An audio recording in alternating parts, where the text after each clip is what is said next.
Hello everybody, कैसे हैं आप सभी। उम्मीद करता हूं आप सभी अच्छे होंगे। वापस से स्वागत करता हूं और आपका जेई पे जी सीरीज में। मैं हूं Arpit Naima from a fair fee learning platform, जहां पे आप सब पढ़ सकते हो physics, chemistry, maths, biology absolutely for free at learnohub.com।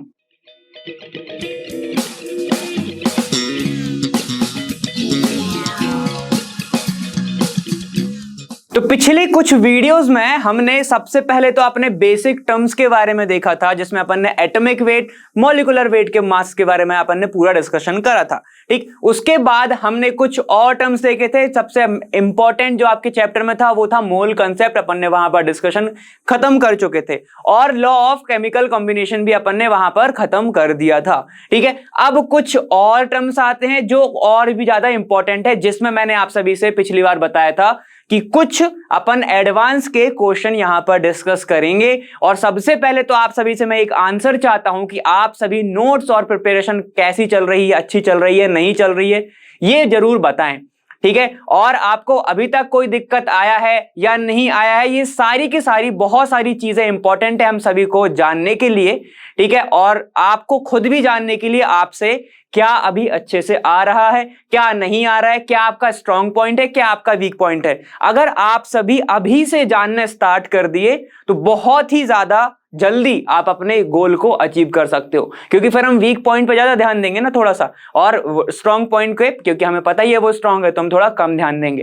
ठीक है, चलिए बहुत डिस्कशन हो गया ऐसे, और अपन वीडियो के दौरान तो अपन बातें करते ही रहेंगे। स्टार्ट करते हैं अपना कौन कौन से टॉपिक अपन इस वीडियो में कवर करने वाले हैं।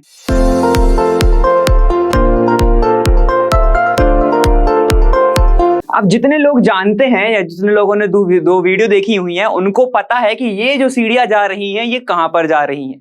ठीक है, तो उसकी मैं बात नहीं करूंगा। अब देखो, अपन को आज डिस्कशन क्या करना है। सबसे पहले अपन मोल फ्रैक्शन देखेंगे, मोलैरिटी और उनके बीच में रिलेशन, और अपन ट्राई करेंगे कि यहां पर आपका जो एम्पिरिकल फॉर्मूला है, जो काफी इंपॉर्टेंट फॉर्मूला है, वो भी यहां पर अपन कंप्लीट कर सकें। ठीक है, तो बिना कुछ टाइम वेस्ट करे हम जल्दी से चलते हैं, देखते हैं आपको सबसे पहले क्या पढ़ना पड़ेगा। अगर अपन कंसंट्रेशन टर्म समझ रहे हैं तो थोड़ा सा तो अपन को सॉल्यूशन के बारे में जानना पड़ेगा ना भाई। ठीक है, तो चलिए सॉल्यूशन के बारे में थोड़ा जानते हैं। यहां पर ये होता क्या है, ये होता है हमारा it is a homogeneous mixture of two और more substances whose concentration can be varied within a certain limit. मतलब क्या है, सबसे पहले तो देखो होमोजीनियस और हेटेरोजीनियस, मैं आपको पहले ही बता चुका हूं कि ये दोनों टर्म का मतलब क्या है। होमोजीनियस मतलब सेम, अगर तुम्हें उसका फेस को तुम क्या नहीं कर पा रहे हो, डिफरेंशिएट नहीं कर पा रहे हो, तो अपन उसको होमोजीनियस बोल सकते हैं। As simple as that. ठीक, अब चलिए थोड़ा सा अपन इसको समझते हैं कि जो सॉल्यूशन है वो बनता कैसे होगा। ठीक है, आप सभी जानते हो, आप सभी बना भी सकते हो, अपन उसको बनाने का ट्राई भी करेंगे। ठीक है, तो थोड़ा सा अपन इसको समझेंगे कैसे कि आपका ये है होमोजीनियस मिक्सचर, ये रहा होमोजीनियस मिक्सचर, ये होता है ना। मतलब क्या होगा, लगभग सेम फेस दिखेंगे आपको। मतलब आप फेस को क्या नहीं कर सकते, डिफरेंशिएट नहीं कर सकते। तो मैं लिख रहा हूं इसको सेम फेस दिखेंगे आपको ऐसा। ठीक, डिफरेंशिएट नहीं कर पाओगे कि भैया ये अलग है, ये अलग है ना। तो समझते हैं, जो सॉल्यूशन है ना वो बनता है एक आपका सॉल्यूट प्लस सॉल्वेंट। इसको भूल जाओ अभी जो मैंने बोला। ठीक है, और बनेगा क्या, सॉल्यूशन। सर आपने अभी लिखा है और अभी बोल रहे हो, भूल जाओ। ठीक है, एग्जांपल से समझते हैं, जैसे इनने करा है हम भी करके देखेंगे। ठीक है, तो चलो मेरे पास क्या है, एक यहां पर वाटर बॉटल है। ठीक है, यहां पर मेरे पास एक गिलास है। तो अब ध्यान से देखना, मैंने जब इस गिलास के अंदर ये वाटर को डाला तो लगभग मैंने बहुत सारा पानी डाल दिया है, देखो। ठीक है, ये जो मैंने पानी डाला, ध्यान से देखते रहना, पूरा समझ में जाएगा। ये जो मैंने पानी डाल दिया इस गिलास के अंदर, और मैंने एक स्पून, अब ये मत पूछना कि ये क्या है, टेबल स्पून अगर मैं बोलूं तो कितना ml होगा, मैंने पिछले में बताया था। अब अगर मैंने एक स्पून शुगर इसके अंदर ऐसे डाल दिया, ठीक है, तो ये क्या बन जाएगा। अगर इसको मैं ऐसे मिक्स करूंगा तो मैं बोल सकता हूं ये क्या बन गया, शुगर का सॉल्यूशन। शुगर का सॉल्यूशन। तो आप सभी जानते हैं मैंने क्या करा है, वाटर जो है वो मैंने ज्यादा लिया, अभी भी दिख रहा है देखो शुगर, वाटर जो है वो मैंने ज्यादा लिया और सिर्फ एक स्पून मैंने क्या करा है, वहां पर शुगर को लिया है। तो अब ध्यान से देखना, तो जो चीज मैं ज्यादा ले रहा हूं, जो चीज मैंने ज्यादा ली, उसको मैं बोलूंगा क्या, सॉल्वेंट। इसको मैं बोलूंगा, मतलब एक्सेस में लिया अगर मैंने, तो हमेशा याद रखना, एक सॉल्यूशन के अंदर जो चीज एक्सिस में है उसको अपन क्या बोलते हैं, सॉल्वेंट बोलते हैं, ठीक है। और जो चीज कम अमाउंट में है, मतलब लिमिटेड अमाउंट में है, तो उसको मैं बोल सकता हूं क्या, लिमिटेड अमाउंट में है, उसको मैं बोल सकता हूं क्या, सॉल्यूट, है ना ये अच्छी चीज। तो अब ये दोनों ने मिलके मेरा क्या बनाया था भाई, शुगर का सॉल्यूशन बनाया था। इतना क्लियर हो गया, ठीक है। तो देखो क्या हुआ, दो चीजों से मिलके जब एक चीज बन रही है, मिक्सचर बन रहा है, उसको अपन सॉल्यूशन बोलेंगे। सर हमेशा दो ही कंपोनेंट रहेंगे क्या, ना जी ना, ऐसा कुछ नहीं है। अब अगर मैं क्या करूं, यहां पर शुगर की जगह पे 1 स्पून और सॉल्ट भी डाल देता तो कितनी सारी चीजें हो गई। देखो, एक तो वाटर, एक अपन ने अभी शुगर लिया, और अगर मैं सॉल्ट डाल देता तो क्या हो जाता, वो उस सॉल्यूशन को मैं बोलता कि 3 कंपोनेंट है, ठीक। अब ध्यान से सुनो, अब अगर ए और बी नाम के सिर्फ 2 ही कंपोनेंट हैं तो उसको मैं बोलूंगा बाइनरी सॉल्यूशन, ठीक। अगर 3 है, ए प्लस बी प्लस सी, जैसे water plus sugar plus salt, तो उसको मैं बोलूंगा टर्नरी सॉल्यूशन, समझ गए, ठीक है। अभी जो आपके काम की चीज है वो सिर्फ इतनी है और एक बाइनरी सॉल्यूशन है, क्लियर हो गया, ठीक है। तो अभी मैंने जो किया था वो किया था मैंने वाटर प्लस शुगर मिलके बना शुगर का सॉल्यूशन। अब समझते हैं कंसंट्रेशन टर्म, ठीक है, यहां समझ में आया, शुगर का सॉल्यूशन बना। अब मैं क्या ऐसा बोल सकता हूं कि इतने ग्राम शुगर इतने ml ऑफ वाटर में गई है, ठीक है। तो अब मैं क्या बोल सकता हूं, इसने क्या कंसंट्रेशन बनाया होगा, लगभग मोलर, अगर समझाओगे तो समझ में आ जाएगा कि इतने मोल्स जो हैं, मोल्स मतलब क्या होगा, जितना मैंने लिया उतना ग्राम डिवाइड बाय उसका मॉलिक्यूलर फॉर्मूला, है कि नहीं, ठीक है। तो वो आपका क्या हो जाएगा, वो आपका मोल्स हो जाएगा, ठीक है। चलिए इतना समझ में आ गया आप सभी को, है ना। तो बस अपना सॉल्यूशन में आपको समझना था सिर्फ इतना ही, क्लियर। अब ध्यान से सुनो, अब अगर मैं आपसे पूछूं कि शुगर जो है, जो इस सॉल्यूशन में गया है, जो शुगर है जो इस सॉल्यूशन में गया है, वो कितना परसेंटेज होगा, तो कैसे निकालोगे।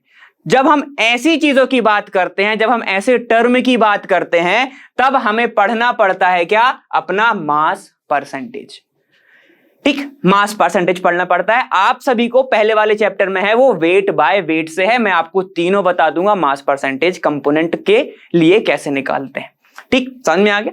तो चलिए अब अपन बात करते हैं मास परसेंटेज की। अपन ने जो इंपॉर्टेंट टर्म्स थी आपके लिए वो सॉल्वेंट, सॉल्यूट, सॉल्यूशन पहला, दूसरा जो टर्म था आपका वो लिए होमोजेनियस मिक्सचर, तीसरा जो था वो था आपका बाइनरी सॉल्यूशन, बस इतना ही। अब आ गया मास परसेंटेज की बात करते हैं। तो मास परसेंटेज है क्या, ये होता है it is the amount of solute in gram present in 100 gram of solution. Example फिर से ले लो, मान लो जो मैंने अभी पानी लिया था, ये वाला जो पानी लिया था, ये कितने का है भाई, 100 का है। अब इसके अंदर जो सॉल्यूट है, जितना उसका मास है वही होगा मास परसेंटेज। निकाल के बताता हूं, देखो अगर मुझे सॉल्यूट शुगर का निकालना है, ठीक है, तो मैं ऐसे ले लेता हूं, वाटर प्लस शुगर का जो बना था वो बना था आपका क्या, शुगर का सॉल्यूशन, शुगर का सॉल्यूशन बना था, ठीक है। अब इसको अपन थोड़ा अलग टर्म में लिखते हैं, कैसे, सॉल्वेंट सॉल्यूट वाले। तो ये हो गया आपका सॉल्वेंट,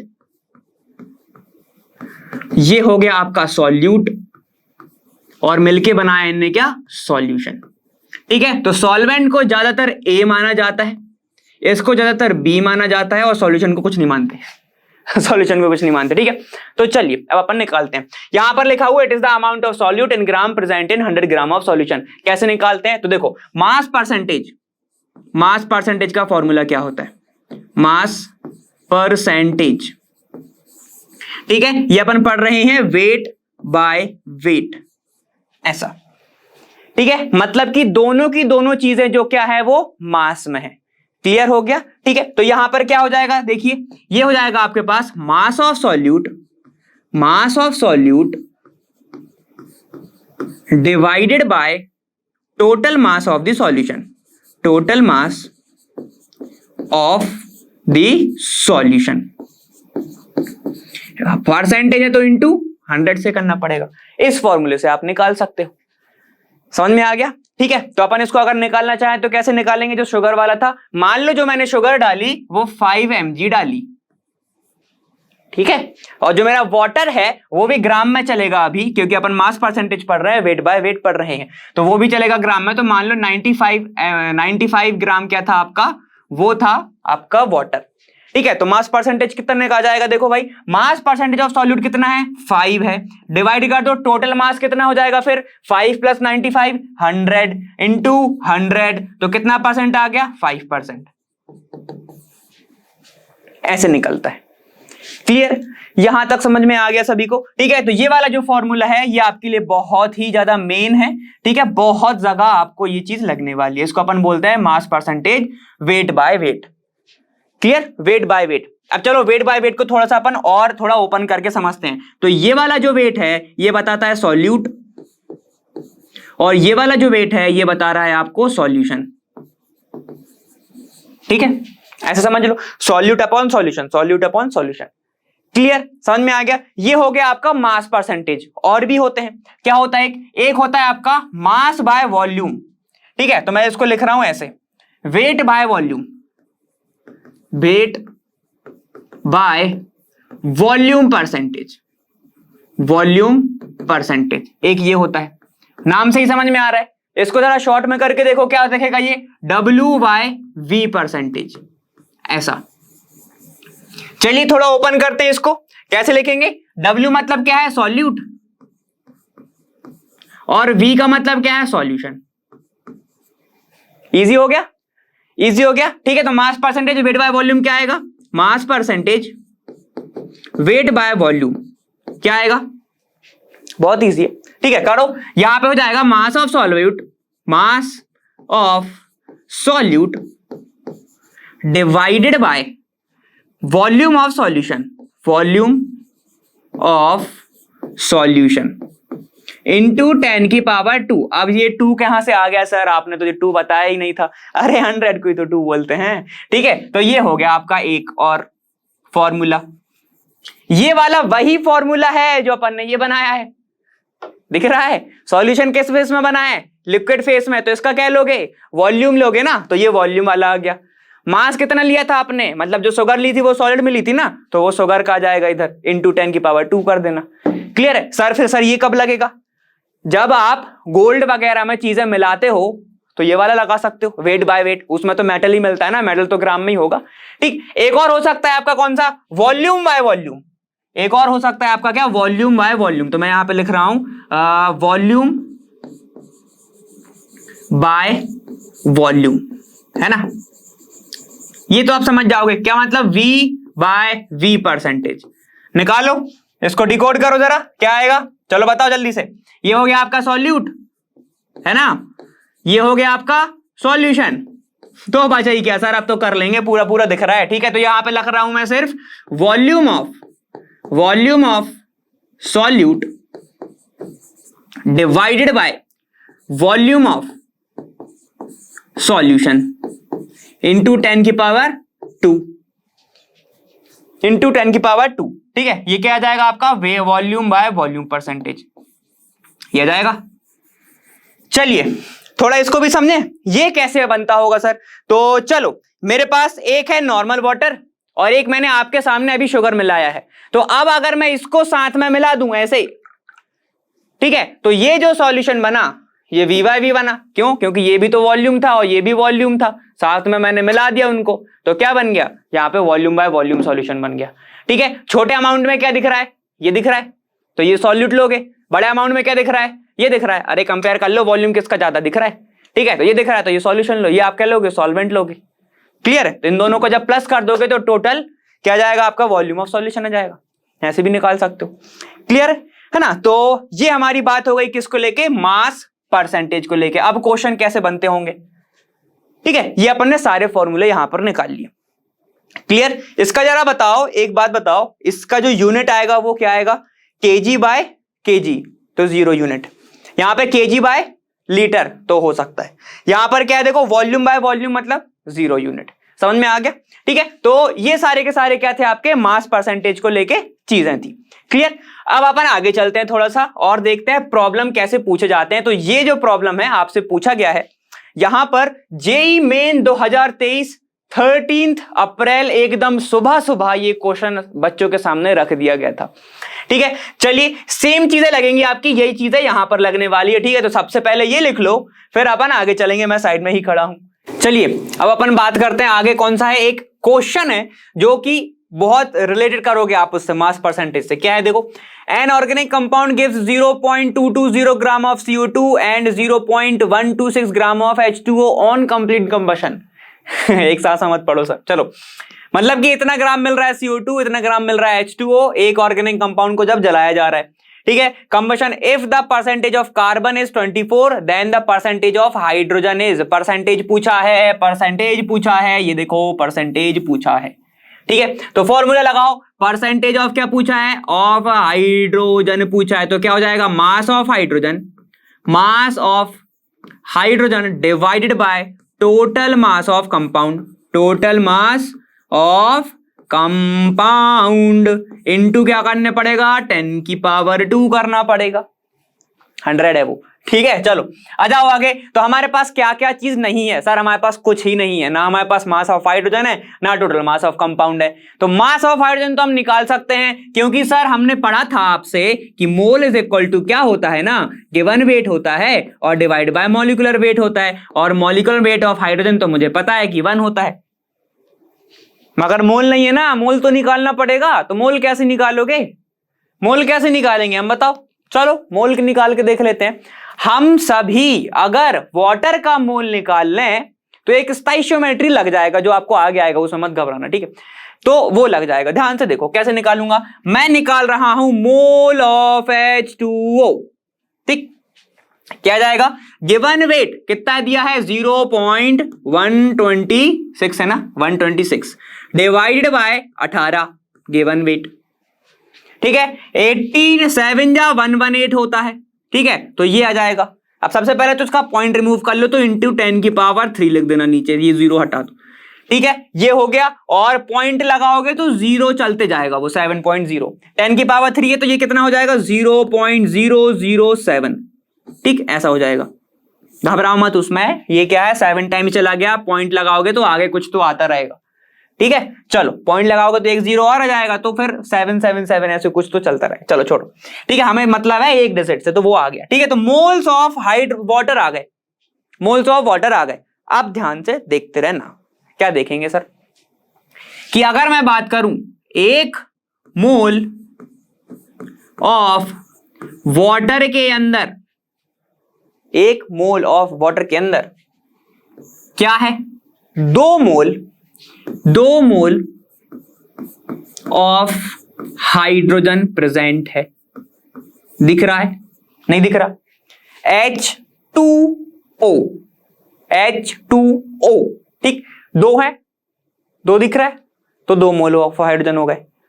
ठीक, क्योंकि ऐसे भी तो बोल सकते हैं ना सर कि 2 ग्राम ऑफ हाइड्रोजन है, तो हाँ जी, अगर 2 ग्राम है, अगर 2 ग्राम है तो 1 ग्राम किसका, 1 ग्राम तो मॉलिक्यूलर वेट होता ना हाइड्रोजन का, तो 2 मोल प्रेजेंट हो गए।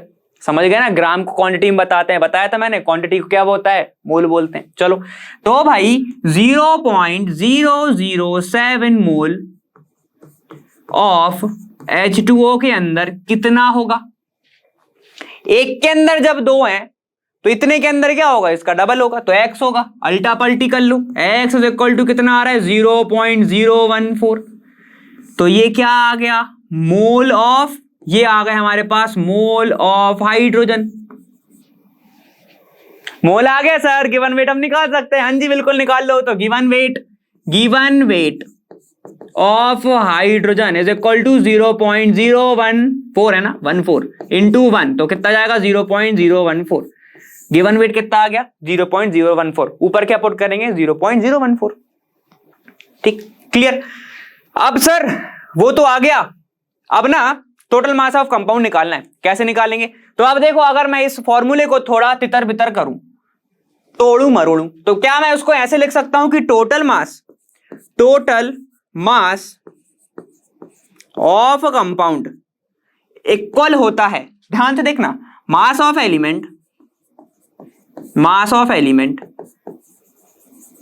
Divide by mass percentage of compound, mass percentage of element लिख सकता हूं ना। क्या करा है, इधर उधर अल्टा पल्टी, ये जो पास परसेंटेज था ये नीचे चला गया, ये ऊपर आ गया, इजी। ठीक है, तो सर मगर निकालोगे कैसे? अरे CO2 का तो गिवन है ना परसेंटेज, देखो परसेंटेज ऑफ कार्बन कितना है, इतना है, तो निकाल लो ना बहुत इजीली। क्या हो जाएगा, देखो आ जाओ, देखो यहां पर टोटल मास कितना दिख रहा है 24। ध्यान से एक चीज, क्या ये कितना है 24%, परसेंट को हटाना पड़ेगा। कैसे हटाओगे, डिवाइड कर दो 100 से, तो कितना जाएगा 0.24। क्लियर यहां पे है ना। चलो अब आ जाओ, अब हमें चाहिए sir given weight of element, वो तो है ही नहीं, गिवन वेट ऑफ एलिमेंट तो है ही नहीं, तो वो निकालना पड़ेगा। चलो आ जाओ, गिवन वेट ऑफ एलिमेंट निकाल लेंगे, कोई दिक्कत की बात ही नहीं है। क्या दिख रहा है, देखो यहां पर अगर मैं बोलूं कि 44 ग्राम ऑफ कार्बन डाइऑक्साइड के अंदर कितना होता है, 12 ग्राम कार्बन होता है, ठीक है ना।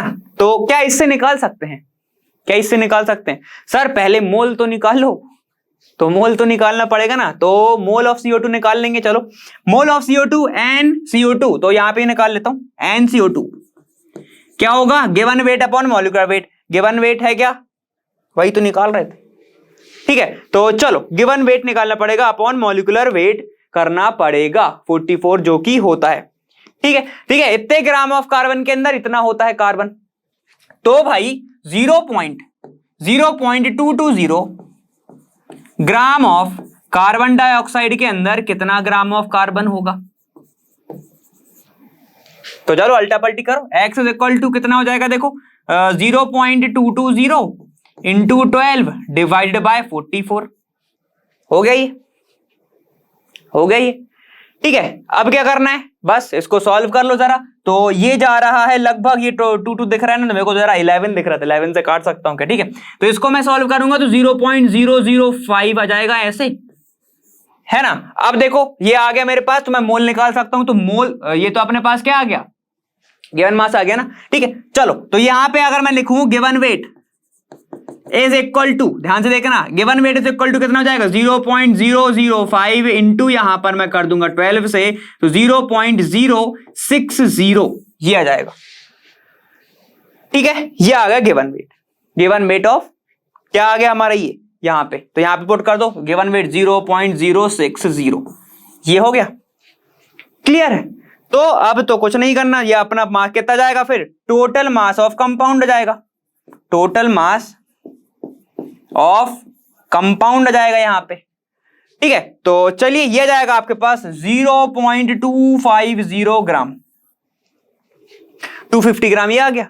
अब यहां पे पुट कर दो टोटल मास की जगह पे, कितना आ जाएगा फिर, देखो ध्यान से, ये हो गया अपने पास percentage of element is equal to mass of element कितना आया था, देखो मास ऑफ अपना हाइड्रोजन कितना आया था, ध्यान से देखो 0.014 डिवाइडेड बाय कितना करना है 0.250, ठीक है, इनटू किससे करना है 100 से करना है, तो परसेंटेज ऑफ हाइड्रोजन कितना आ जाएगा, ये जाएगा आपका पास 56 आ जाएगा, लेकिन इन्हें 10 की पावर -1 लिखा है, तो क्या करना है 5.6 लिख दो, 5.6, ठीक है। वैसे इसको तो 5.6 ये जाएगा, तो इसको अपन 56 लिख सकते हैं, ये जाएगा आपके पास 56, क्लियर। तो आपको कुछ ऐसे ही सॉल्व करना है, आपको ऐसे बहुत सारे क्वेश्चंस आपके ऐसे ही सॉल्व हो जाएंगे। इसको आप लिख सकते हो पता कैसे, कि 12/250 इंटू 100 ऐसे, क्योंकि 3 है ना, तो 3 हटा दो, तो ये 0 से 0 गया, ये चला गया आपका 5, ये चला गया आपका कितना चला जाएगा 2 टाइम्स, और ये 28/5 हो जाएगा, ठीक है। तो आपका कितना आ जाएगा 5.6 आ जाएगा, बिल्कुल 5.6 आपका ये जाएगा, क्लियर है, समझ में आएगा। तो ऐसे आपको सॉल्व करना है, तो आपको बहुत जगह फंसा सकता है, कौन सा, देखो यहां से हमें यहां ले गया, फिर हमको यहां ले गया, इस फॉर्मूले को उसने अल्टा पलटा लिया, तब जाके उसने टोटल वेट ऑफ कंपाउंड निकाला, क्लियर, समझ में आ गया। तो बस कुछ ऐसे ही दिमाग को तोड़ मरोड़ के आपको सॉल्व करना था, क्लियर, बहुत ईजी है वैसे तो, सिर्फ कॉन्सेप्ट पता होने थे, चलो आगे चलते हैं। चलिए जो नेक्स्ट है आपका वो है मोल फ्रैक्शन।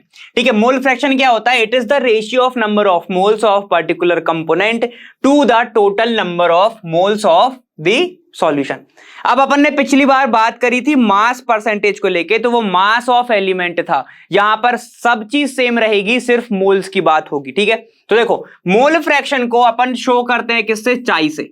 इसको बोलते हैं चाई। ठीक है, कई लोग इसको काई भी बोलते हैं, तो इसको बोलते हैं चाई। तो मैं ऐसे लिख दे रहा हूं, देखो क्लियर है ना। अब इसको मैं मतलब क्या है इसका, देखो ये आपका मान लो एक कंपोनेंट है, ये रहा आपका एक कंपोनेंट, कंपोनेंट ए बोल दूं इसको मैं, तो ये हो गया एक कंपोनेंट। और ये मान लेते हैं आपका दूसरा कंपोनेंट है जिसका नाम है कंपोनेंट बी, कंपोनेंट बी। ठीक है, अभी ये क्या है? अलग अलग प्रेजेंट है ना। तो जैसे ही मैंने इसको इसके अंदर डालूंगा तो अब ये साथ में प्रेजेंट हो जाएंगे, सॉल्यूशन बना लेंगे एक में। ठीक है, तो मैं क्या बता रहा हूं, ध्यान से देखना कि a प्लस बी जब साथ में चले गए, एक अलग कंपोनेंट बी अलग कंपोनेंट, ठीक है, तो यहां पर एक क्या बनाएंगे? ये सॉल्यूशन बनाएंगे। चलिए, ये दो कंपोनेंट है तो क्या सॉल्यूशन हो जाएगा इसका? सॉल्यूशन का नाम क्या होगा? Binary solution. क्या बोलेंगे इसको? Binary solution. अभी बताया था स्टार्टिंग में ही। ठीक है, शुगर और वाटर, याद है कि नहीं? चल, ये हो गया बाइनरी सॉल्यूशन। अब ध्यान से देखना, मोल्स की बात चल रही है। ठीक है, तो अगर मुझे पर्टिकुलर एक कंपोनेंट का मोल निकालना है तो वो मैं कैसे निकालूंगा? ठीक है, तो देखो कैसे निकालेंगे उसको। मोल ऑफ ए, तो इसको मैं लिख सकता हूं एन ए की मैं बात कर रहा हूं पहले, तो मोल ऑफ ए, ठीक है, divided by total moles present in the solution. N A और एन बी दोनों ही है ना, दोनों ही साथ में है ना। ठीक है, देखो अभी जो गया था, ए जो गया इसके अंदर, वो तो अभी भी इसी के अंदर है। ठीक है, तो इस सॉल्यूशन के अंदर क्या क्या प्रेजेंट है? ए और बी। तो मोल्स किसके भी प्रेजेंट है? ए के भी प्रेजेंट है और बी के भी प्रेजेंट है। ठीक है, मोल्स को क्या बोलते हैं अपन? याद है मोल्स क्या होता था? बहुत सारे नंबर ऑफ पार्टिकल या फिर एक पर्टिकुलर क्वांटिटी। ठीक, चलो इसी को ही बोलेंगे क्या? क्यों, किसके लिए निकाल रहे हो? ए के लिए, तो इसको ही मैं बोलूंगा चाई ए। अब कोई चाय भी का निकाल के दिखाएगा? ठीक है, तो बहुत इजी है। अब अगर मुझे मोल फ्रैक्शन बी का निकालना है तो क्या होगा? ऊपर एन बी आ जाएगा, नीचे क्या रहेगा? N A plus N B, N A plus N B. ठीक है, तो यही होता है आपका मोल फ्रैक्शन, और कुछ अलग नहीं होता है ना। बहुत इजी, बहुत ही इजी लगा होगा ये वाला तो। ठीक है, इसको ही बोलते हैं मोल फ्रैक्शन। अब एक और चीज, फॉर बाइनरी सॉल्यूशन इन दोनों का जो सम है, मतलब चाई ए प्लस चाई बी इज इक्वल टू हमेशा 1 होगा। समझ गए है ना? मतलब कि इन दोनों का जो सम होगा, शुगर का और वाटर का, वो दोनों कितना होगा? अगर बाइनरी सॉल्यूशन है तो 1 होगा। ठीक है, उन दोनों का जो मोल होगा, उन दोनों का सम 1 होगा, दोनों मोल फ्रैक्शन का। क्लियर है? तो ये भी इंपॉर्टेंट है। क्यों? अगर मुझे मेरे पास एक का ऑलरेडी है, दूसरे का निकालना है, मान लो मेरे पास ए का ऑलरेडी है, चाई बी का निकालना है, तो कैसे निकालूंगा मैं? 1 माइनस चाई ए कर दूंगा। ठीक है, तो इस फॉर्मूले को कभी ना भूलें, ये तो बहुत आसान सा है वैसे तो। क्लियर? इतनी बात समझ में आ गई? ये तो बहुत इजी था ना, है ना। तो आपको अपन को जो भी करना है वो ऐसे ही करना है। क्लियर? मोल की बात हो रही है, तो अब ये बताओ क्या मोल फ्रैक्शन टेम्परेचर पर डिपेंड करता है? ठीक है, मेरा क्वेश्चन आप सभी से, क्या ये टेम्परेचर इंडिपेंडेंट होता है? इंडिपेंडेंट होगा या फिर डिपेंडेंट होगा? डिपेंडेंट होगा। +4 और -4 1 की बात है, +4 और -1 की बात है। मतलब क्वेश्चन का आंसर दो, जल्दी से बताओ +4 हुआ या -1 हुआ? तो इसका आंसर है 1 2 3 4 5। इसका आंसर है टेम्परेचर इंडिपेंडेंट। इसको टेम्परेचर का कोई फर्क नहीं पड़ेगा। क्यों सर? थोड़ा दिमाग लगाओ बेटा, यहां पे देखो, थोड़ा सा दिमाग लगाएंगे। क्या चाय है ना, मोल्स की बात है ना, मोल्स का रेशियो है। मोल्स का अगर रेशियो है तो मुझे पता है कि ये क्या है? Given weight upon molecular weight है। Given weight upon molecular weight है। ठीक है, डिवाइड कर दो फिर से, और टोटल कंपोनेंट में भी क्या है? Given weight upon molecular weight plus given weight upon molecular wait. समझ में आ गया? ठीक है, देखो इन सबको मैं ऐसे लिख सकता हूं, क्यों? क्योंकि n का फॉर्मूला ही क्या होता है, W/m, मतलब given weight upon molecular wait होता है। तो आप ध्यान से देखो, इन दोनों का जो रेशियो है वो मास में आ रहा है, और मास जो है टेम्परेचर देने पे नहीं उड़ता इतने आसानी से, ठीक है। तो वो पिघल जाएगा लेकिन उड़ेगा नहीं, ठीक है। तो यहां पर मास को कोई भी फर्क नहीं पड़ता, इसलिए इस वाले पे जो आंसर आएगा ये +4 आएगा, ये -1 हो जाएगा। क्लियर है? तो याद रखना, जो मोल फ्रैक्शन है वो टेम्परेचर इंडिपेंडेंट होता है, टेम्परेचर का उसके ऊपर कोई भी फर्क नहीं पड़ता। क्लियर है? तो ये अपनी जो कहानी थी ये मोल फ्रैक्शन के लिए थी। बहुत अच्छे अच्छे क्वेश्चंस बनते हैं इससे, ठीक है, और इसका रिलेशन भी आप सभी से पूछा जाता है और पूछा जाएगा, तो अपन अभी निकालेंगे। क्लियर है? ठीक है, तो ये जो मेजर फॉर्मूले हैं इनको लिखो, फिर अपन आगे चलेंगे। चलिए, अब एक आपकी इंपॉर्टेंट टर्म है जिसको अपन बोलते हैं मोलैरिटी, ठीक है। मोलैरिटी क्या होता है, ध्यान से देखना, बहुत इजी लगेगा। अब तो आपको बहुत सारी चीजें समझ में आ गई, क्योंकि it is defined as a number of moles of solute present in 1000 ml of 1 litre of solution, ठीक है। चलो, अब 1 लीटर का सॉल्यूशन तो मैं आप सभी के लिए लेके नहीं आया हूं, लेकिन कुछ है मेरे पास, ठीक है, बताऊंगा अभी। यहां पर क्या बोल रहा है देखो, तो मोलैरिटी को शो करते हैं कैपिटल M से, ठीक है। ये बोल रहा है कि number of moles of solute divided by volume of solution, ऐसे लिख दिया मैंने, ठीक है, वॉल्यूम ऑफ सॉल्यूशन। चलो एग्जाम्पल, फिर से वापस से अपन शुगर उठाएंगे। सर शुगर पसंद है क्या? हाँ जी, हाँ जी, ठीक है। देखो, ये रहा आपका वाटर, 1 लीटर तो नहीं है, ml में है, तो फिर मैं बताऊंगा ml में होगा तो क्या करोगे।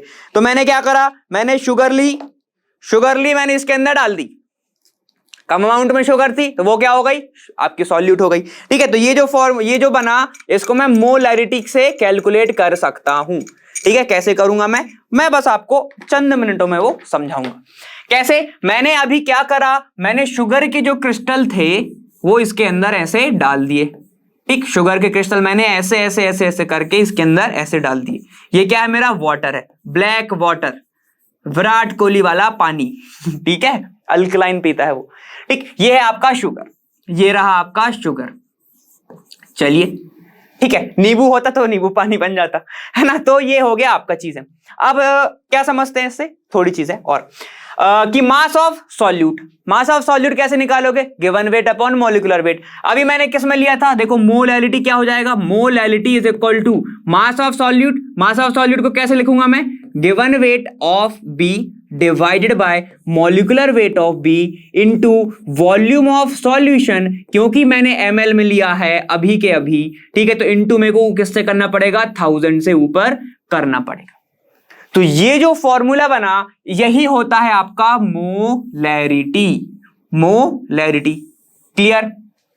यहां पे आपको सब चीज समझ में आ गई, ठीक है। चलो, मान लो मैंने गिवन वेट 5 ग्राम लिया, मॉलिक्यूलर वेट निकाल लेना, C6H12O6 ग्लूकोज वाले रख देना इसके अंदर, ठीक है। तो वो हो जाएगा, इनटू क्या है, 1000 है, और वॉल्यूम ऑफ सॉल्यूशन मैं आपको बता दूंगा, मान लो 50 ml है, ठीक है। तो आप यहां से क्या निकाल सकते हो, मोलैरिटी निकाल सकते हैं। यहां तक सबको क्लियर है, ठीक है। तो ऐसे आपकी मोलैरिटी निकलती है। अब बच्चे जो है वो फंस कहां जाते हैं, मैं बताता हूं आपको। क्या करता है वो, सॉल्यूशन दे देगा, ठीक है, मतलब आपको क्या करेगा, सॉल्यूशन नहीं, आप वो करेगा क्या, वॉल्यूम ही नहीं देगा, क्या करेगा वो, डेंसिटी दे देगा। तो वहां पर बहुत सारे बच्चे फंस जाते हैं, ठीक है। तो उसमें भी मत घबराना। सबसे पहले अपन इसकी पहले यूनिट जानेंगे। यूनिट क्या होती है, देखो, यूनिट यहां से निकालो, मोल है ना, तो मोल की यूनिट तो मोल ही होती है, तो मोल रख दो। वॉल्यूम की यूनिट क्या है, लीटर होती है, तो लीटर रख दो। क्योंकि ये नीचे है, अपन ऊपर लिख रहे हैं, तो -1 करना पड़ेगा, तो ये होगा इसकी यूनिट। अब जल्दी से बताएंगे कि ये टेम्परेचर इंडिपेंडेंट है या डिपेंडेंट है। इंडिपेंडेंट वालों के लिए +4, डिपेंडेंट वालों के लिए -4 कर दूंगा सीधे, ठीक है, वाइस वर्सा। बताओ आंसर क्या होगा इसका। जो आपका मोलैरिटी होता है वो डिपेंडेंट होता है किस पे, टेम्परेचर डिपेंडेंट होगा। सर ऐसा क्यों, अरे भाई पानी है, पानी तो हवा में उड़ जाएगा अगर तुम वहां से टेम्परेचर दोगे तो, ठीक है। तो वो टेम्परेचर डिपेंडेंट होता है। यहां तक सभी को क्लियर होगा मेरे ख्याल से, तो है ना। चलिए, अब अगर उसने डेंसिटी पूछ लिया, इन केस उसने क्या पूछा आपसे, डेंसिटी पूछ लिया, मतलब पूछ नहीं लिया, डेंसिटी उसने गिवन दे दी। तो क्या है, घबराने की बात बिल्कुल नहीं है, बिल्कुल भी बात नहीं है घबराने की। तो उसका मतलब क्या है, देखो यहां पर डेंसिटी अगर दी गई है तो वॉल्यूम कैसे निकालोगे, तो याद रखना डेंसिटी इज इक्वल टू क्या होता है हमारा, mass by volume, mass by volume, यही होता है, मास अपॉन वॉल्यूम होता है। तो यहां से वॉल्यूम निकालना कितना इजी है सर, बहुत ज्यादा। कैसे निकालोगे, वॉल्यूम इज इक्वल टू हो जाता है mass by density, mass by density. अब बताता हूं, जो बच्चे फंसते हैं किधर, इधर फंसते हैं, वो इधर, वो मास में क्या करते हैं, वो सॉल्यूट का वेट पुट कर देते हैं। जो मास है इसमें बेटा सॉल्यूट का मास पुट नहीं करा जाता।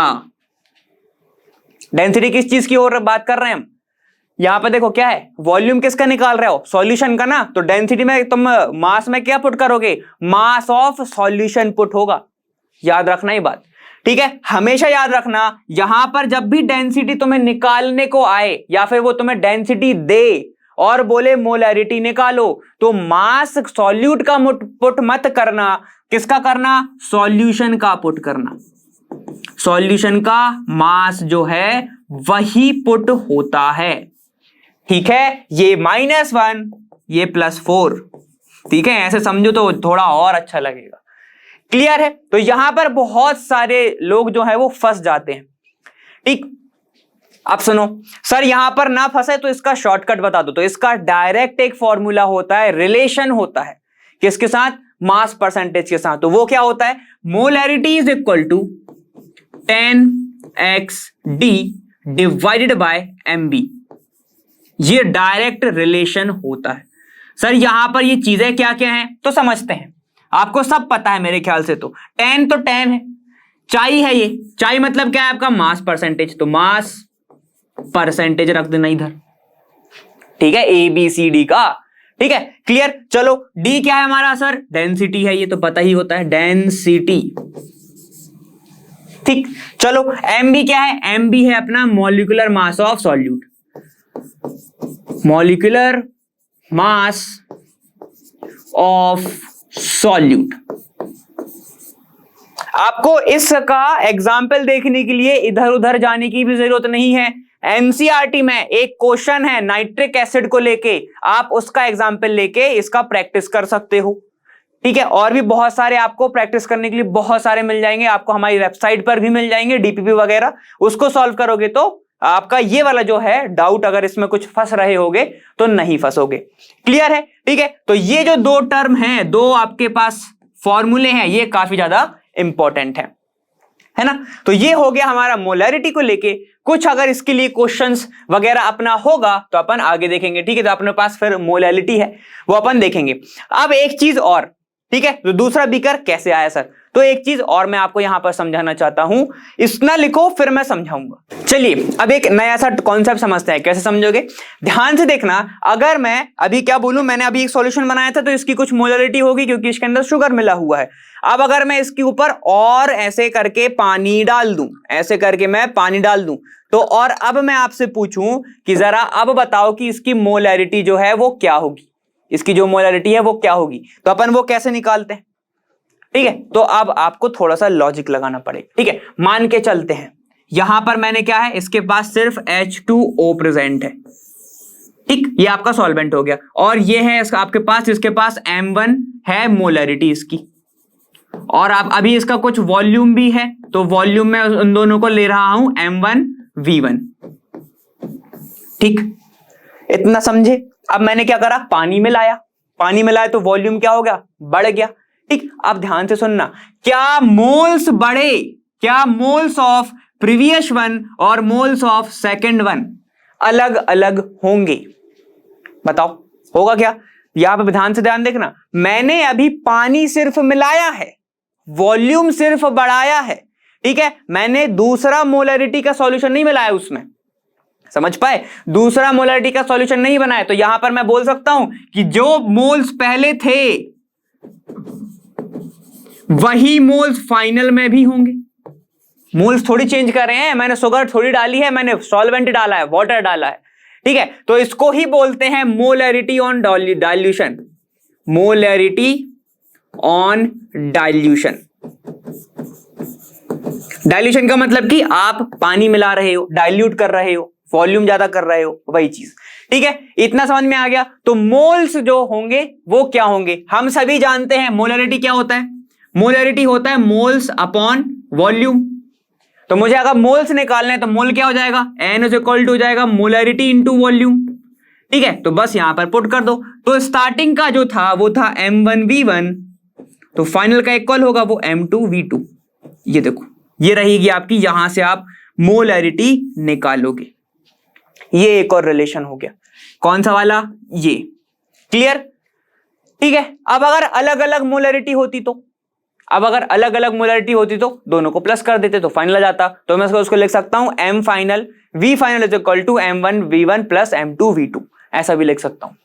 क्लियर, समझ में आ गया इतनी चीज। ध्यान से सुनना एक बात और वापस से, अगर मैं सिर्फ सॉल्वेंट डाल रहा हूं तो डाइल्यूट कर रहा हूं, ठीक है। मैं मोल नहीं डाल रहा उसके अंदर, मैं शुगर नहीं डाल रहा उसके अंदर, सॉल्वेंट डाल रहा हूं, ठीक है, मतलब पानी डाल रहा हूं, ठीक है। तो डाइल्यूशन हो रहा है वहां पर, लेकिन शुगर का कुछ नहीं चेंज हो रहा। तो मतलब जैसे मोल उसमें होंगे वैसे ही मोल इसमें होंगे। मतलब कि मैं बोलूं अगर कि एक और कहां गया, ये है, ठीक है, ध्यान से देखना।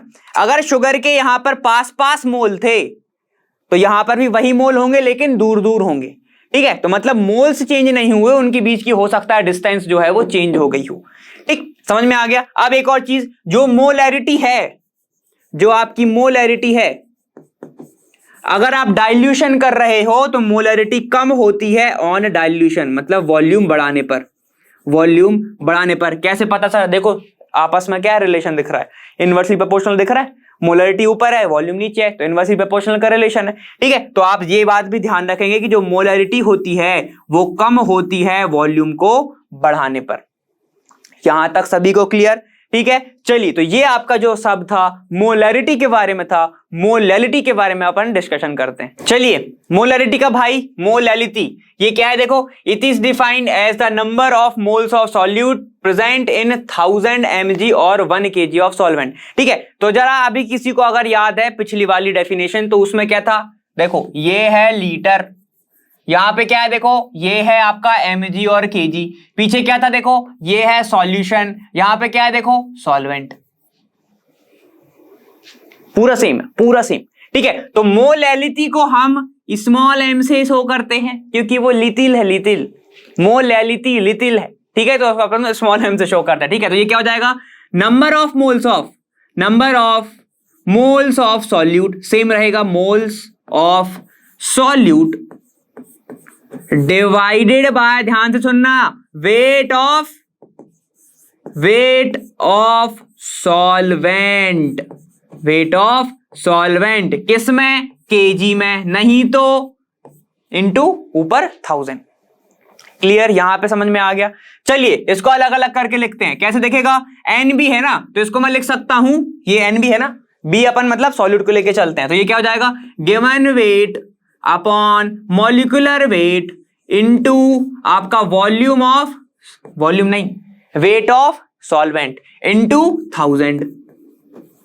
चलिए ये कब, ये जब अगर आपका ग्राम में हो तब, यही होती है आपकी मोलैलिटी, ये होती है आपकी मोलैलिटी। अब एक नई नई चीजें ध्यान से सुन लो, अगर WA और WB मिलके 100 ग्राम के हैं, मान के चलो आपका जो सॉल्वेंट है और जो सॉल्यूट है मिलके 100 ग्राम का एक सॉल्यूशन बना रहा है, ठीक। तो क्या मैं ऐसे निकाल सकता हूं, अगर WA की वैल्यू निकालनी है WB की, कि WA इज इक्वल टू, ये भी तो लिख सकता हूं 100 माइनस WB, लिख सकता हूं, बिल्कुल लिख सकते हो सर, हाँ जी लिखूंगा ऐसे, ठीक है। तो मैं इसको एक और तरीके से कैसे लिख सकता हूं, ध्यान से देखेंगे कि मोलैलिटी इज इक्वल टू, ये हो जाएगा आपके पास WB into 1000 divided by molecular mass of solute into 100 minus WA, इस तरीके से भी लिख सकते हैं।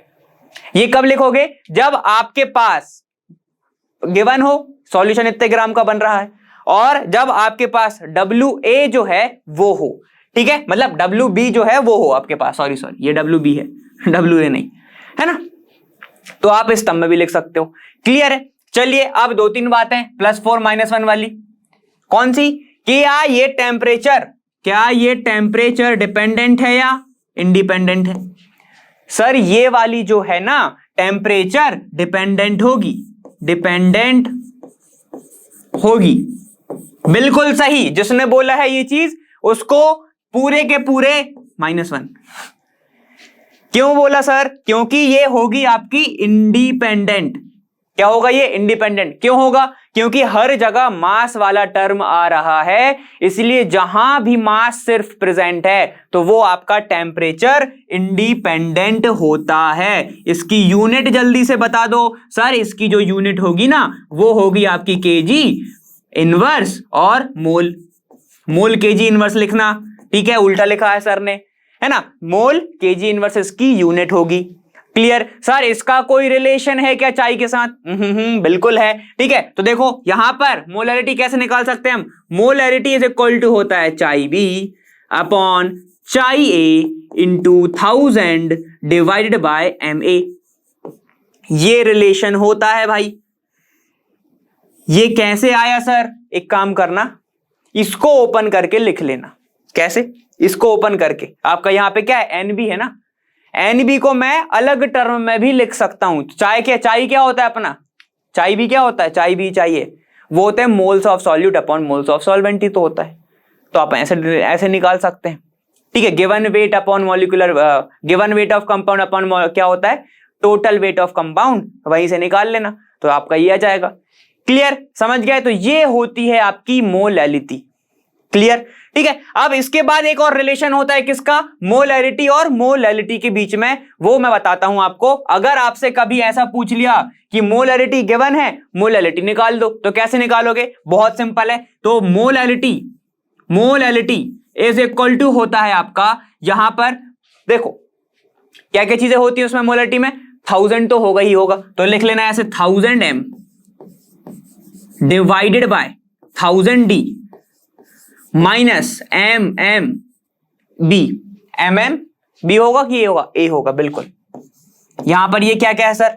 स्मॉल m क्या होती है? मोलैलिटी। तो यहां पर ये बता दे रहा हूं मैं आपको, यही। ठीक है, तो स्मॉल m है हमारी मोलैलिटी, कैपिटल M है हमारा मोलैरिटी, M क्या होगा? मॉलिक्यूलर वेट ऑफ, मॉलिक्यूलर या फिर मोलर मास लिख दूं, molar mass of solvent. D क्या है हमारा? डेंसिटी। D है डेंसिटी। तो ये जो होगा ये आपका एक रिलेशन होता है क्या? 1000 M upon 1000 D minus MMA। Clear है? कभी कभी आप इसको प्लस माइनस में भी देखोगे तो उसमें मत घबराना, सेम ही होगा, यहां से आप डिराइव कर सकते हो उसको। ठीक है, तो ये जो कुछ रिलेशंस हैं उनको आपको ध्यान रखना है। ठीक है, आपके नोट्स भी बनते जा रहे हैं क्योंकि इस बार तो आपको नोट्स भी प्रोवाइड हो रहे हैं, तो काफी ज्यादा खुश हो जाओ आप लोग। ठीक है, एक ये वाला और एक ये वाला, बहुत सारे आप इसको इस टर्म में कर सकते हो। समझ में आ गया? ठीक, तो ये रही मोलैलिटी, पीछे अपन ने पढ़ा मोलैरिटी। ठीक है, और अपन ने बहुत सारी चीजें डिस्कशन भी इसके बारे में कर लिया कि यहाँ पे रिलेशंस क्या होंगे, है ना। तो चलो अब अपन देखते हैं कुछ प्रॉब्लम्स जो इन सब से रिलेटेड हैं। हाँ जी बच्चों, तो क्वेश्चंस कैसे आते हैं आपके? देखो, जो कि ये क्वेश्चन किस में आया हुआ है, देखो ये एडवांस में, जेईई एडवांस 2019 का पेपर नंबर 2 में ये वाला एक क्वेश्चन आया था, द मोल फ्रैक्शन। जल्दी से एक काम करो, मोल जैसे जैसे ये दिख रहा है ना, एक आप क्या बनाते जाओ, सिंबल बनाते जाओ कि क्या क्या होता है। द मोल फ्रैक्शन, ठीक है, of urea in aqueous solution. Aqueous का मतलब क्या होगा भैया? वाटर होगा। ठीक है, चलिए, urea solution containing 900 gram of water, बता दिया उसने, 0.05। ठीक है, चलो, if the density of a solution is, density D of solution is 1.2 gram centimeter cube, then molarity of urea solution is। क्या पूछा? Molarity, capital M। चलिए, लिटिल नहीं पूछा, बिगर पूछा। गिवन डाटा क्या है? मोलर मास ऑफ यूरिया इतना है, वाटर इतना है रिस्पेक्टिवली। चलिए चलिए चलिए, तो अब अपन वापस से पढ़ेंगे इसको, गिवन क्या क्या है। ठीक है, चलिए, तो अपन ने यहां पर बहुत सारी चीजें जान ली हैं, जिसमें से हमें चाय दिख रहा है। ठीक है, चाई of urea in aqua solution, aqueous urea solution containing 900 gram of water, जिसके अंदर जो वाटर है, डब्ल्यू भी लिख दूं उसको, डब्ल्यू बी जो है वो 900 ग्राम है, बहुत ज्यादा है ना, ठीक है। इन और यहां पर मोल फ्रैक्शन कितना दिया है, mole fraction of urea is equal to 0.05 given है। चलिए ठीक है, if the density of the solution, ओहो डेंसिटी दे दिया, तो कितना है देखो 1.2 gram of 1.2 gram centimetre -3 centimetre cube, मतलब लीटर ही है वो लगभग, ठीक है। Then molarity of urea solution is given, data इतना इतना है। चलिए निकालना पड़ेगा भाई, बिल्कुल निकालेंगे, ठीक है। तो हमें मोलैरिटी निकालना है। मोलैरिटी के लिए आप क्या कर सकते हो, या तो फिर ये वाला फॉर्मूला लगा दो 10xg डिवाइड बाय mb, ये लगा सकते हो अपन, ठीक है। तो ये क्या आएगा आपका, मोलैरिटी आएगा, आ सकता है ऐसे भी, ठीक है। 10 आपको दिख रहा है, चाई है क्या, चाई परसेंटेज में नहीं है, ये परसेंटेज में होना चाहिए, ठीक है। डी जो है, डी अपना क्या है देखो, डी डेंसिटी गिवन है और एमबी गिवन है, ठीक है। एक बार इससे भी करके देख लेना। और एक और तरीका क्या है सर, तो चलो दूसरे तरीके से चलते हैं थोड़ा। क्या क्या हमको चाहिए, मोलैरिटी होता क्या है, मोलैरिटी होता है sir moles of solute divided by volume of solution, यही होता है। इनटू, यहां पर लीटर में नहीं है, ये ml में है, तो इनटू 1000 से करना पड़ेगा, इनटू 1000 से करना पड़ेगा सर, ये होता है, ठीक है। तो मोलैरिटी निकालनी है, वॉल्यूम भी तो चाहिए, वॉल्यूम भी तो नहीं है, तो क्या है हमारे पास, डेंसिटी गिवन है। डेंसिटी क्या होता है, मास बाय वॉल्यूम होता है। तो चलिए सर अपन डेंसिटी से निकालते हैं, क्या होगा, मास अपॉन वॉल्यूम होगा। वॉल्यूम क्या हो जाएगा फिर, वॉल्यूम हो जाएगा हमारा mass by D, M by D.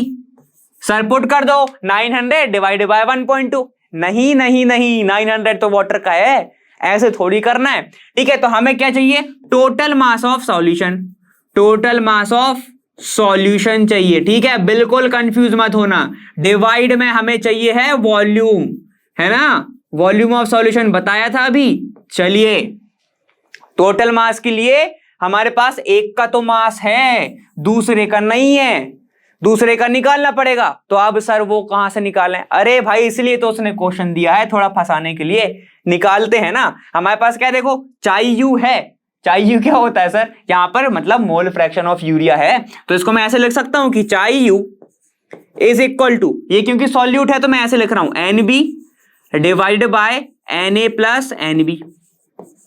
ये कितना गिवन है देखो, 0.05, 0.05 गिवन है, ठीक है। तो चलो ये कितना हो जाएगा, इज इक्वल टू NB तो पता ही नहीं, गिवन वेट तो हमारे पास नहीं है, मॉलिक्यूलर वेट निकालना है, मतलब मॉलिक्यूलर वेट है, गिवन वेट निकालना है, ठीक है। तो यहां पे मैं रख रहा हूं given weight divided by 60 divided bye, फिर से given weight divided by 60 plus, यहां पर ध्यान से देखना Na का मतलब क्या है, हमारा वाटर का गिवन वेट गिवन है क्या, बिल्कुल सर 900 है तो 900 रख दो।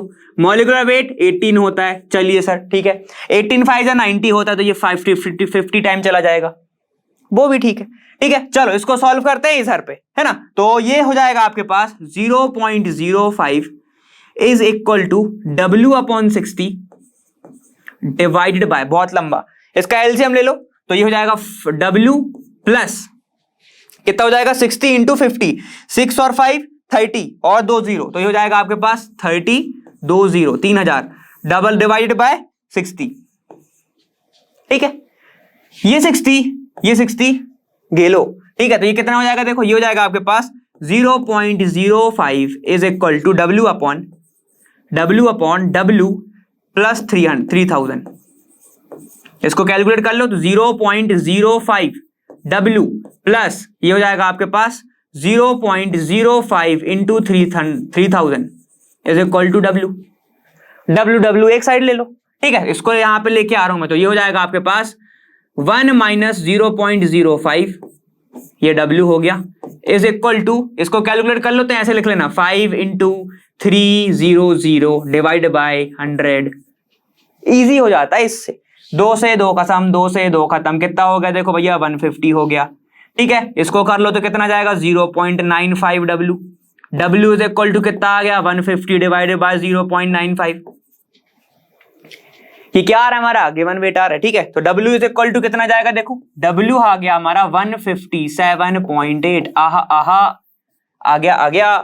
तो ये जो आया 157.8 ये आ गया आपके पास यूरिया का वेट इस सॉल्यूशन के अंदर। तो अपन गिवन मास, अब टोटल मास निकाल सकते हैं। तो टोटल मास कितना हो जाएगा, चलिए निकाल के दिखाता हूं। देखो टोटल मास कितना हो गया, फिर टोटल मास सॉल्यूशन का वो हो गया 157.8 प्लस 900, इतना ही होगा, ठीक है, इतना ही होने वाला है, ये हो जाएगा, ठीक। चलो और अब डेंसिटी से निकालना है मुझे वॉल्यूम, तो डिवाइड में डेंसिटी से कर दो तो ये वॉल्यूम भी आ जाएगा। डेंसिटी कितनी है हमारी, देखो 1.2, तो ये हो जाएगा 1.2। अब ये फॉर्मूला क्या बन गया, volume is equal to total mass divided by density, ये वाला फॉर्मूला बन गई है, ठीक है। मैंने डायरेक्ट पुट कर दिया, क्लियर। तो यहां पर जब डेंसिटी निकालोगे तो वॉल्यूम इज इक्वल टू लगभग कितना आएगा, 1.5 कुछ आ जाएगा ऐसा, ये आ गया वॉल्यूम। अब कुछ करना ही क्या है, यहां पे पुट कर दो, ठीक है। तो volume molarity is equal to चलो मोल्स चाहिए, यहां पे सॉल्यूशन आ गया 881.5 इंटू 1000 से करना पड़ेगा।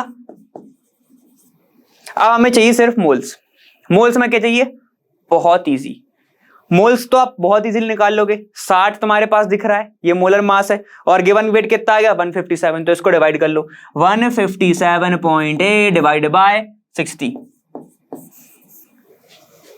ठीक है, आ गया। तो ये जाएगा आपके पास 2.63, तो ये जाएगा आपके पास 2.63, तो मोलैरिटी कितनी आ गई 2.98, ठीक, 2.98 आ गई। तो इसका जो आंसर आएगा 2.98 जो है इसका करेक्ट आंसर, और ये हो गया आपका +4 डायरेक्ट, था इजी।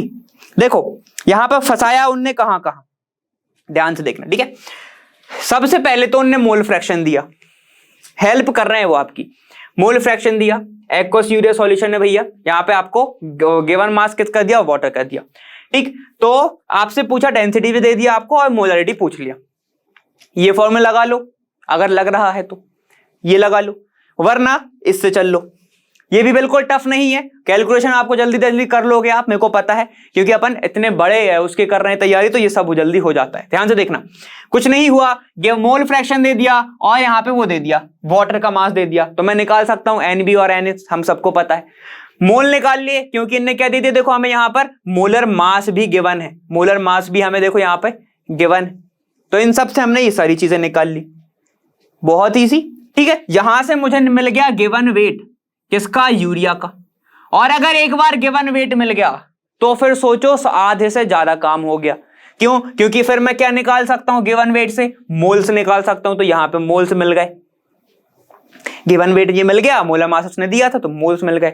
वॉल्यूम कैसे निकालूंगा, अलग से मैंने बताया था आपको, ध्यान से देखो कि डेंसिटी क्या होगा, मास अपॉन वॉल्यूम, तो यहां पे डेंसिटी को इधर कर दो, वॉल्यूम को इधर कर दो, ठीक है। टोटल मास चाहिए था 900 ऑलरेडी गिवन था, तो क्या करोगे आप मास के लिए, ये वाला फॉर्मूला लगा देना, चाई वाला, ठीक है। चाई वाला जैसे ही तुमने फॉर्मूला लगाया, नंबर मतलब कंपोनेंट वाला, तो ये आपके पास चीजें आ गई, 60 से 60 कैंसिल हो गया, और फिर ये है एकदम बच्चों वाली कैलकुलेशन, सही बोल रहा हूं, बच्चों वाली कैलकुलेशन, इस फॉर्म में लिख लोगे तो बहुत इजी पड़ जाएगा आपको, ये वाला तो फिर आप कर ही लोगे, क्लियर है। और एक तरीका बताऊं क्या करना है, इसका पॉइंट रिमूव करके इंटू 100 लिख लेना ऊपर, ठीक है, तो ये ऐसा दिखेगा 150/95, तो और इजीली कर लोगे अब तो, है ना। तो ये आपका बहुत खतरनाक हो जाएगा, इजी, ठीक है। तो ये वाला क्वेश्चन यहां पर खत्म। अब थोड़े और की बात करते हैं। चलिए, ये सारी की सारी चीजें हो गई हमारी किसको लेके, कंसंट्रेशन टर्म को लेके। हमने मोलैरिटी को डिस्कस किया, हमने मोलैलिटी को डिस्कस किया,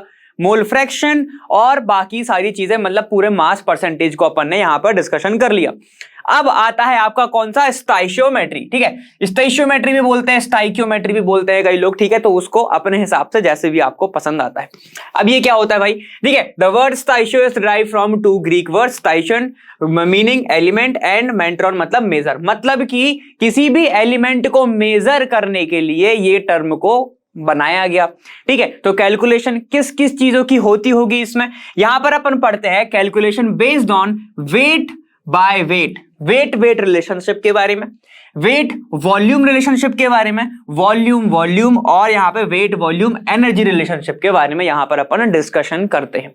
ठीक है सर, ये होता कैसे होगा, कैसे बात करते होंगे। ठीक है, तो देखो एक चीज बता रहा हूं, खुद से बता रहा हूं कि स्टोइचियोमेट्री की बात चल रही है ना, यहां पर क्या होगा कि जो एलिमेंट है उसके अंदर अगर तुम्हें मास कैलकुलेट करना है, तुम्हें उसका वॉल्यूम कैलकुलेट करना है, तो अपन इस टर्म का यूज करते हैं। ठीक है, इन सिंपल साधारण सी भाषा में। ठीक है, चलो अब अपन आगे चलते कि कैसे करते होंगे, तो थोड़ा इसको समझते हैं। ध्यान से सुनना, मैंने आपको मोल अच्छे से कराया है तो अब आपको पता होगा। यहां पर देखो क्या हो रहा है कि CH4 का जो कि एक क्या है, हाइड्रोकार्बन है, तो यहां पे मैं लिख दूं हाइड्रोकार्बन। ये है एक हाइड्रोकार्बन जिसका कंबशन हो रहा है, ऑक्सीजन की प्रेजेंस में इसको जलाया जा रहा है। तो क्या प्रोड्यूस कर रहा है, CO2 और 2H2O।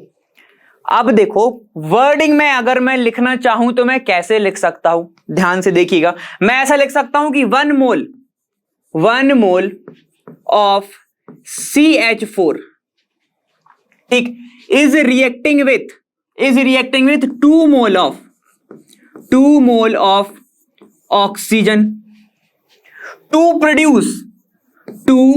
प्रोड्यूस या फिर जो कि प्रोड्यूस कर रहे हैं क्या, 1 mole of CO2 plus 2 mole of H2O।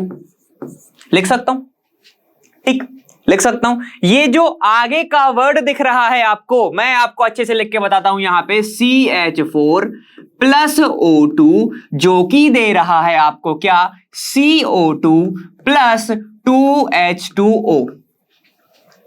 अभी जो मैंने ये रिएक्शन लिखी ये आपके कोई काम की नहीं होगी।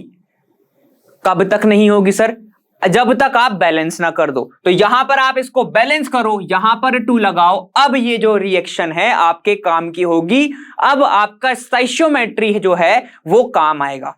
ठीक है, तो पहली कंडीशन क्या हो गई हमारी कि ये जो चीज है स्टोइचियोमेट्री सिर्फ बैलेंस्ड केमिकल रिएक्शन के लिए यूज होती है। बैलेंस्ड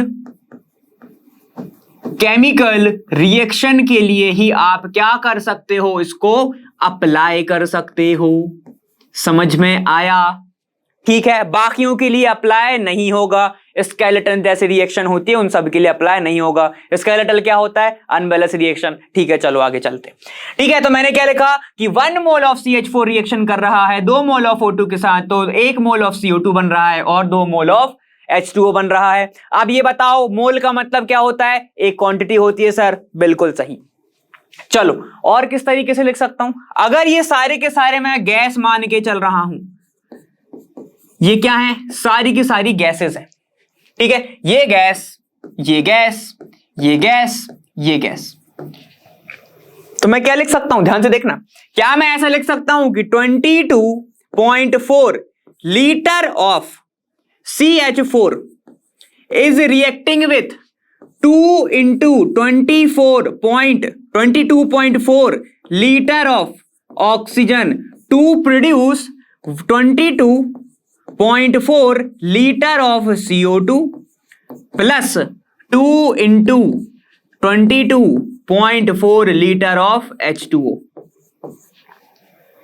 ठीक ठीक ठीक, ऐसे लिख सकता हूं। ठीक है कि at volume of 22.4 litre of CH4 किस पे, एट STP पर। ठीक है, ये भी तो लिख सकता हूं ना भाई। मैंने मोल में आपको बताया था कि मैं क्या क्या चीजें लिख सकता हूं।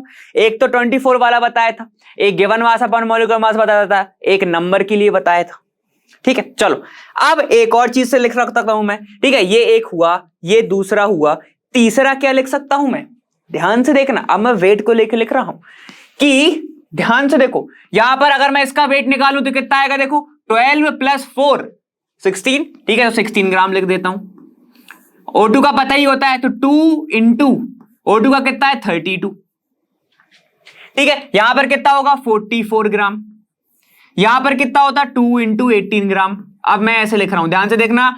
ये जो मैं लिखवा रहा हूं ये वाला पॉइंट काफी ज्यादा इंपॉर्टेंट है, काफी ज्यादा इंपॉर्टेंट है, इंपेरिकल फॉर्मूला में बहुत जगह लग सकता है और हर जगह, अभी केमिस्ट्री पढ़ रहा हूं ना, ये लगेगा, तो इसको इंपॉर्टेंट मार्क करके लिखना। अब देखो मैं क्या लिख सकता हूं, मैं इसको लिख सकता हूं कि 16 gram of CH4 is reacting with क्या, 2 into 32 gram of oxygen to produce 44 gram of CO2 और 2 into 18 gram of H2O।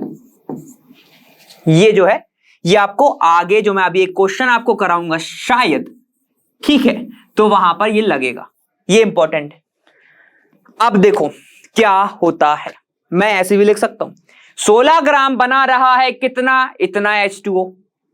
Direct भी लिख सकता हूं मैं, इसको छोड़ो, मैं आगे जो यूज करेंगे अपन, बहुत जगह आपको मिलेगा ऐसे भी कि इतना ग्राम CH4 था जो कि इतना प्रोड्यूस कर रहा है, तो कितने ग्राम CH4 इतना प्रोड्यूस कार्बन डाइऑक्साइड करेगा, तो आप इससे निकालोगे रिलेशन से। क्लियर है? तो ये काफी ज्यादा यूज होता है। चलिए, तो ये एक इंपॉर्टेंट हो गया। और कैसे लिख सकता हूं सर? जरा अब नंबर के टर्म में भी लिख दो, सबको पता होगा कैसे। यहां पर अगर मैं बोलूं 6.022 इंटू 10 की पावर 23 मॉलिक्यूल्स ऑफ CH4 हैं, CH4 is reacting with 2 into 6.022 into 10 की पावर 23 मॉलिक्यूल्स ऑफ ऑक्सीजन के साथ, ठीक है, जो क्या बना रहे हैं, 6.022 इंटू 10 की पावर 23 CO2 प्रोड्यूस कर रहा है, प्लस 2 इंटू N लिख देता हूं, अब H2O बना रहा है। ऐसे भी तो लिख सकता हूं ना, ठीक है, बस यही कर रहा है। ठीक, क्लियर हो गया। मतलब मैं एक स्टोइचियोमेट्री टर्म से इतनी सारी चीजें लिख सकता हूं, ठीक है, एक रिएक्शन के लिए मैं इतना सारा जो है तोल झोल कर सकता हूं, ठीक है, समझ में आ गया। तो स्टोइचियोमेट्री क्या बता रहा है, जो इसके सामने वाला चीज है, जैसे कि O2 के सामने क्या है, 2 है ना, जैसे कि देखो ऐसे दिख रहा है आपको 2O2 दिख रहा है, और उस साइड क्या दिख रहा है आपको, 2H2O दिख रहा है। तो ये जो 2 है ये क्या बता रहे हैं, नंबर ऑफ एटम जो रिएक्शन कर रहे हैं, ठीक है। ये जो 2 है ये क्या बता रहा है कि नंबर ऑफ एटम या फिर एटम मॉलिक्यूल कंपाउंड, मतलब नंबर्स बता रहा है कि इतने नंबर इसके साथ रिएक्शन करके इतना नंबर बना रहा है। क्लियर? ठीक है। तो स्टोइचियोमेट्री ने आपको क्या क्या इंफॉर्मेशन दे दिया, मोल को लेके, नंबर को लेके, ग्राम को लेके और वॉल्यूम को लेके गैसेस का। क्लियर है? तो इतनी सारी चीजें बताता है आपका स्टोइचियोमेट्री। बहुत इजी था, कुछ टफ था नहीं था। ठीक है, अब चलिए सिर्फ इतना ही बताता है स्टोइचियोमेट्री। अब कुछ और भी चीजें हैं। अब अगर स्टोइचियोमेट्री में मैं आपको एक एडिशनल चीज बताऊं तो वो क्या होगा, कोई भी एलिमेंट रिएक्शन के दौरान जो एलिमेंट पहले खत्म हो जाए उसको बोलते हैं limiting reagent,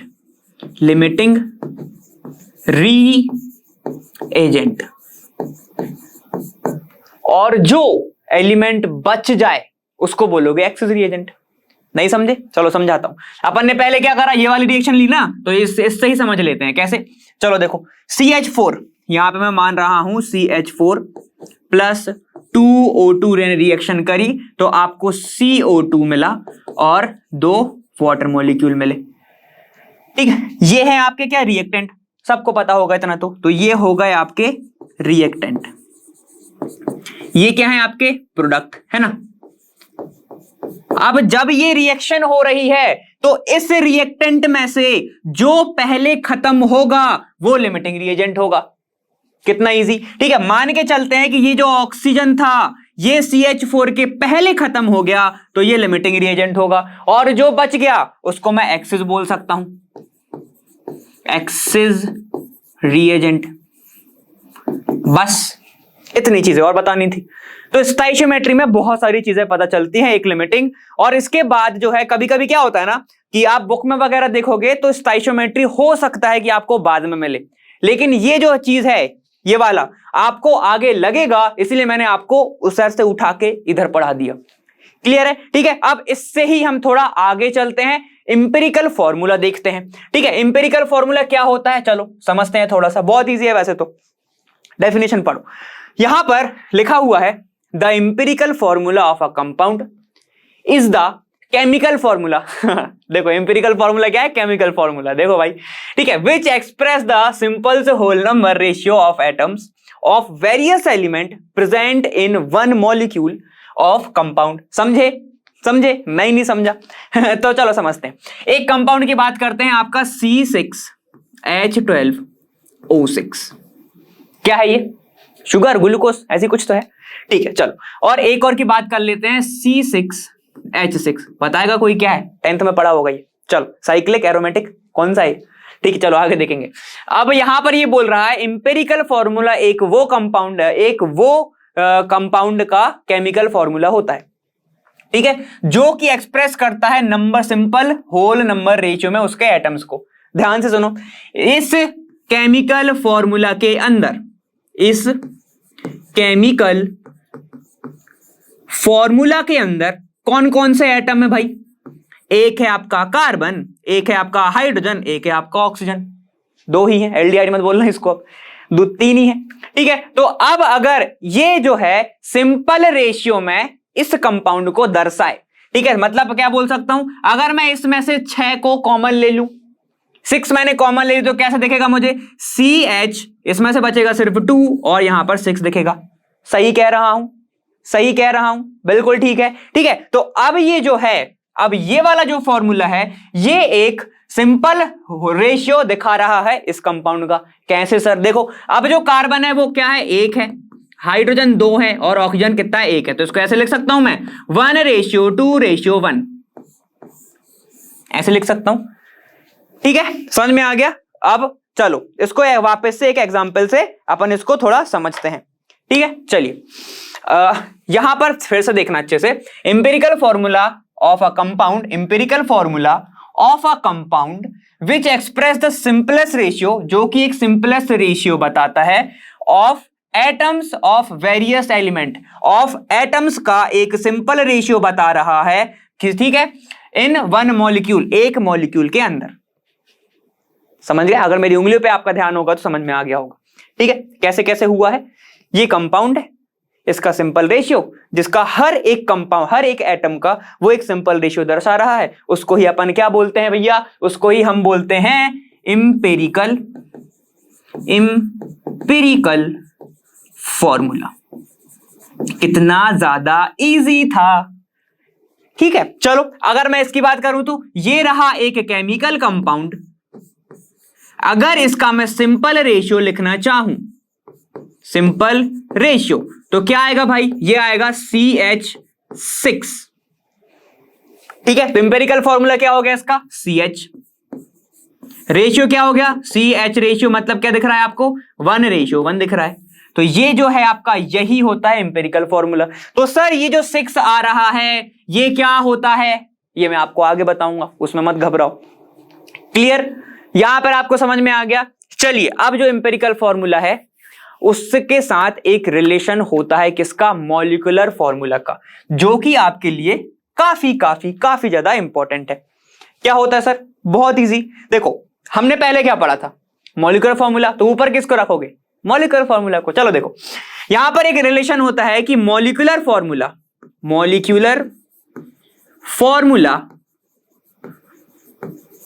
is equal to होता है N इंटू इंपेरिकल फॉर्मूला। इसको थोड़ा सा अपन रीअरेंज कर लेते हैं। कैसे लिख सकता हूं मैं? देखो, इसको लिख सकता हूं कि m.f इज इक्वल टू होता है E.f is equal to n। मतलब molecular formula upon empirical formula is equal to n होता है। ठीक है, समझ में आ गया? तो ये जो फॉर्मूला है ये बहुत इंपॉर्टेंट है। ये तो एक हुआ। दूसरा क्या होता है? एक होता है आपका मॉलिक्यूलर मास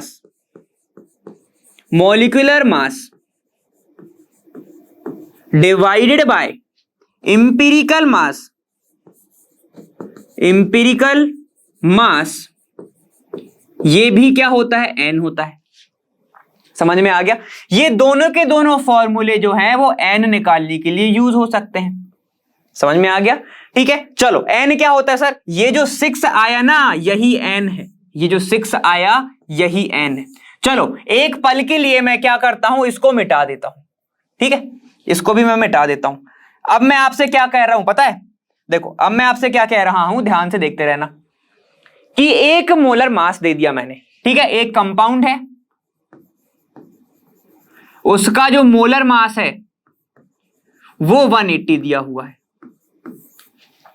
ठीक, आपके पास जो मोलर मास है वो आपको 180 गिवन है। अब ध्यान देना, अब उसका जो इंपिरिकल फॉर्मूला है वो है उसका CH2O, ठीक, ये दे दिया। अब मैं बोल रहा हूं आपसे कि इसका मॉलिक्यूलर फॉर्मूला निकाल के बताओ, मॉलिक्यूलर फॉर्मूला निकाल दो। तो क्या करोगे आप, तो कुछ नहीं करना, क्या करेंगे, सबसे पहले दिमाग लगाओ। फॉर्मूला निकालने के लिए हमें, अगर मुझे n मिल गया तो मैं निकाल सकता हूं, मेरे पास क्या है, देखो मॉलिक्यूलर फॉर्मूला अगर मुझे निकालना है तो n मिल गया, इंपेरिकल फॉर्मूला तो मेरे पास ऑलरेडी है कि नहीं, ये देखो ये दिया हुआ है, सिर्फ n की वैल्यू चाहिए। n की वैल्यू और कहां से आ सकती है, ये देखो n की वैल्यू यहां से भी आ सकती है, क्या होगा, molecular mass divided by molar mass, कर दो। मॉलिक्यूलर मास कितना है 180, इंपेरिकल मास क्या होता है सर, अरे ये जो कंपाउंड निकला ना सिंपल रेशियो में, इसका ही मास, ठीक है, तो कितना आएगा, देखो ये आएगा आपके पास 12 + 2 + 16, यही आएगा, ठीक है, ये 18 और ये 30 हो गया। चलो तो ये हो गया आपके पास 180 डिवाइडेड बाय 30, यही हुआ, ठीक है, 0 से 0 गया, 6 टाइम चला गया ये, तो ये 6 आ गया। तो यहां पर अब वैल्यू क्या आई आपके पास, ध्यान से देखना, 6 आ गई इसकी वैल्यू, यहां पे पुट करो, तो molecular formula is equal to क्या हो जाएगा, इंपेरिकल फॉर्मूला क्या था CH2O, और इनटू किससे करना है 6 से, तो कर दो जरा, कितना आएगा C6H12O6, जादू, यही तो था हमारा, ऊपर ऐसे आएगा, क्लियर है। तो अगर उसे आपसे निकलवाना रहा तो वो आपसे ऐसे निकलवाएगा, इजी था, ठीक है, ये तो अपना बहुत इजी था, है ना। अब अपन क्या करते हैं, थोड़ा सा और आगे चलते हैं, तो कुछ एग्जांपल्स देखते हैं, तो चलो देखते हैं, ये रहा कुछ एग्जांपल, ठीक है। यहां पर क्या बोल रहा है, a sample of an oxide of nitrogen is found to contain इतना % nitrogen, what is its empirical formula, empirical formula बताना है, ठीक है। क्या है, ऑक्साइड है नाइट्रोजन का, ऑक्साइड है तो हम सपोज कर लेते हैं कि नाइट्रोजन X है, ऑक्सीजन Y है, ठीक है, सपोज कर लिया, उसमें सपोज करने में क्या ही जा रहा है, मैथ्स वाले करते रहते, केमिस्ट्री नहीं कर सकते क्या, हाँ बिल्कुल करेंगे, ठीक है। तो अब उसके अंदर जो नाइट्रोजन है वो कितना है भाई, 30.4% है, चलिए ये भी मान लिया, ये भी मान लेते हैं, ठीक है। तो अब ऑक्सीजन का परसेंटेज और निकाल लो, ऑक्सीजन का परसेंटेज और निकाल लो, क्यों, हमेशा याद रखिएगा इंपेरिकल फॉर्मूला निकालने के लिए कुछ स्टेप्स होती हैं, ठीक, क्या क्या होती है सर, तो चलो देखो, पहला, अगर आपको वो परसेंटेज में गिवन है, अगर आपके पास परसेंटेज में गिवन है तो उसका परसेंटेज हटाओ पहले तो, ठीक है, परसेंटेज हटाएंगे और हम निकालेंगे, सबसे पहले क्या करेंगे, कैलकुलेट करेंगे मोल, जितने भी उसके अंदर कंपाउंड्स प्रेजेंट है, ठीक है, calculate mole of each element, ठीक, हर एलिमेंट का मोल कैलकुलेट करोगे, पहली चीज। दूसरा, जो लीस्ट वैल्यू आएगी, लीस्ट वैल्यू किसकी, मोल की, लीस्ट वैल्यू ऑफ मोल, उसका डिवाइड कर देना जितने भी आपके मोल आए हैं उससे, तो आपको एक रेशियो मिलेगा, वही रेशियो इंपेरिकल फॉर्मूला है, ठीक है, जो आपको एक रेशियो मिलेगा वही रेशियो आपका EF है, समझ गए, ठीक है। चलो सीधी बात, अब अपन इसको सॉल्व करेंगे, ध्यान से देखना, मैंने क्या बोला, परसेंटेज को बदलो पहले तो मोल निकालो, उसका परसेंटेज हटाओ, तो मैं ये बोल सकता हूं कि 30.4% जो है ग्राम प्रेजेंट होगा 100 ग्राम में। एक चीज याद रखेंगे, और कौन सी सर चीज, ये जो परसेंटेज दिख रहा है हमेशा मान के चलना कि 100 ही प्रेजेंट हो, ठीक है, 100 ही होगा, परसेंटेज तो 100 में से ही निकलता है, तो हम ये मान के चलेंगे कि जो कंपाउंड है जब भी परसेंटेज निकलेगा तो वो 100 ग्राम का ही होगा, उसमें से परसेंटेज निकला है। ठीक है, इसलिए मैंने क्या लिखा, 30.4 ग्राम प्रेजेंट होगा 100% में। ठीक है, चलो तो यहां पर मेरे पास ये इसकी वैल्यू तो आ गई 30.4, मतलब 30.4। तो ऑक्सीजन कितना होगा, जब कंपाउंड 100 का था, नाइट्रोजन में 30.4% है, तो ऑक्सीजन में कितना होगा, ऑक्सीजन होगा आपका 100 माइनस 30.4। 100 में से 30 गया तो 70 बचा, लेकिन 0.4 है तो 69.6 हो जाएगा। क्लियर? ठीक है, चलो ये वाली स्टेप हमारी हो गई, ये वाली बची है, बस मोल निकालना है हर का। मोल निकालो जरा नाइट्रोजन का, तो नाइट्रोजन का मोल निकालेंगे, क्या आएगा, गिवन वेट 30.4, मॉलिक्यूलर वेट मतलब एटॉमिक निकाल लो, कितना जाएगा 14। तो आप मोल निकालो इसका, नाइट्रोजन ऑक्सीजन का निकालो, तो कितना है गिवन वेट 69.6 डिवाइडेड बाय 16। सही है, 16 4 जा 64, तो 4 पॉइंट लगभग ये जाएगा आपका 35। ठीक है, और ये आपका कितना आएगा, देखो ये जाएगा आपके पास 2.17, इसको कैलकुलेट कर लोगे तो। ठीक, समझ में आ गया, ये हो गया, क्या हो गया हमारे पास, ये वाला फर्स्ट स्टेप हम अकम्प्लिस्ड, मिशन अकम्प्लिस्ड। ठीक है, चलिए अब अपन क्या करेंगे, अब हम सबसे लीस्ट वैल्यू जो रहेगी उससे डिवाइड करेंगे। क्या आएगा, देखो यहां पर अब मैं लिख रहा हूं n रेशियो NO, लिख सकता हूं ऐसे। ठीक है, तो क्या आएगा, देखो लीस्ट वैल्यू क्या है, ये है 2.17 divided by 2.17 ratio 4.35 divided by 2.17 ऐसा। ठीक है, ये तो गया पूरा 1 टाइम, ये चला गया 2 टाइम, तो यहां पर N और ऑक्सीजन का जो रेशियो आया वो आया 1:2 आ गया। ठीक है, तो ये जो रेशियो है, तो अब मैं बोल सकता हूं कि नाइट्रोजन कितने हैं, ये नाइट्रोजन है, ये ऑक्सीजन है, तो नाइट्रोजन है 1, ऑक्सीजन है 2। समझ गए? तो ये जो होगा आपका, यही होगा एम्पिरिकल फॉर्मूला, मतलब x की वैल्यू आई 1, y की वैल्यू आ गई 2, पुट कर दो NO2, x की वैल्यू आई 1, y की वैल्यू आई 2, पुट कर दो। समझ गए? ठीक है, तो ये अपना एक एग्जांपल हो गया, बहुत इजी लगा होगा ये वाला, इसमें घबराने की बात नहीं है। मैं साइड में खड़ा हूं, स्क्रीनशॉट ले लिया करो। ठीक है ना, समझ में आ गया, ये बहुत इजी था, स्टेप को ध्यान रखना। चलो अब थोड़ा और आगे चलते हैं। ठीक है, अब यहां पर जो है आपका एक नया वाला क्वेश्चन, ठीक है, आपसे आना चाहिए। अगर आपसे ये खुद से आ रहा है तो +4, वरना बताओ -1 हुआ या नहीं, है ना। ये वाला आप देखो बहुत इजी है, वैसे एक बार देख लो, पढ़ लेते हैं अपन। क्या है, 44 gram of sample on complete combustion gives 88 gram of CO2, ठीक, एंड 36 ग्राम ऑफ H2O, है ना। तो चलिए देखते हैं, the molecular formula of compound पूछा है भाई, मॉलिक्यूलर फॉर्मूला क्या होगा।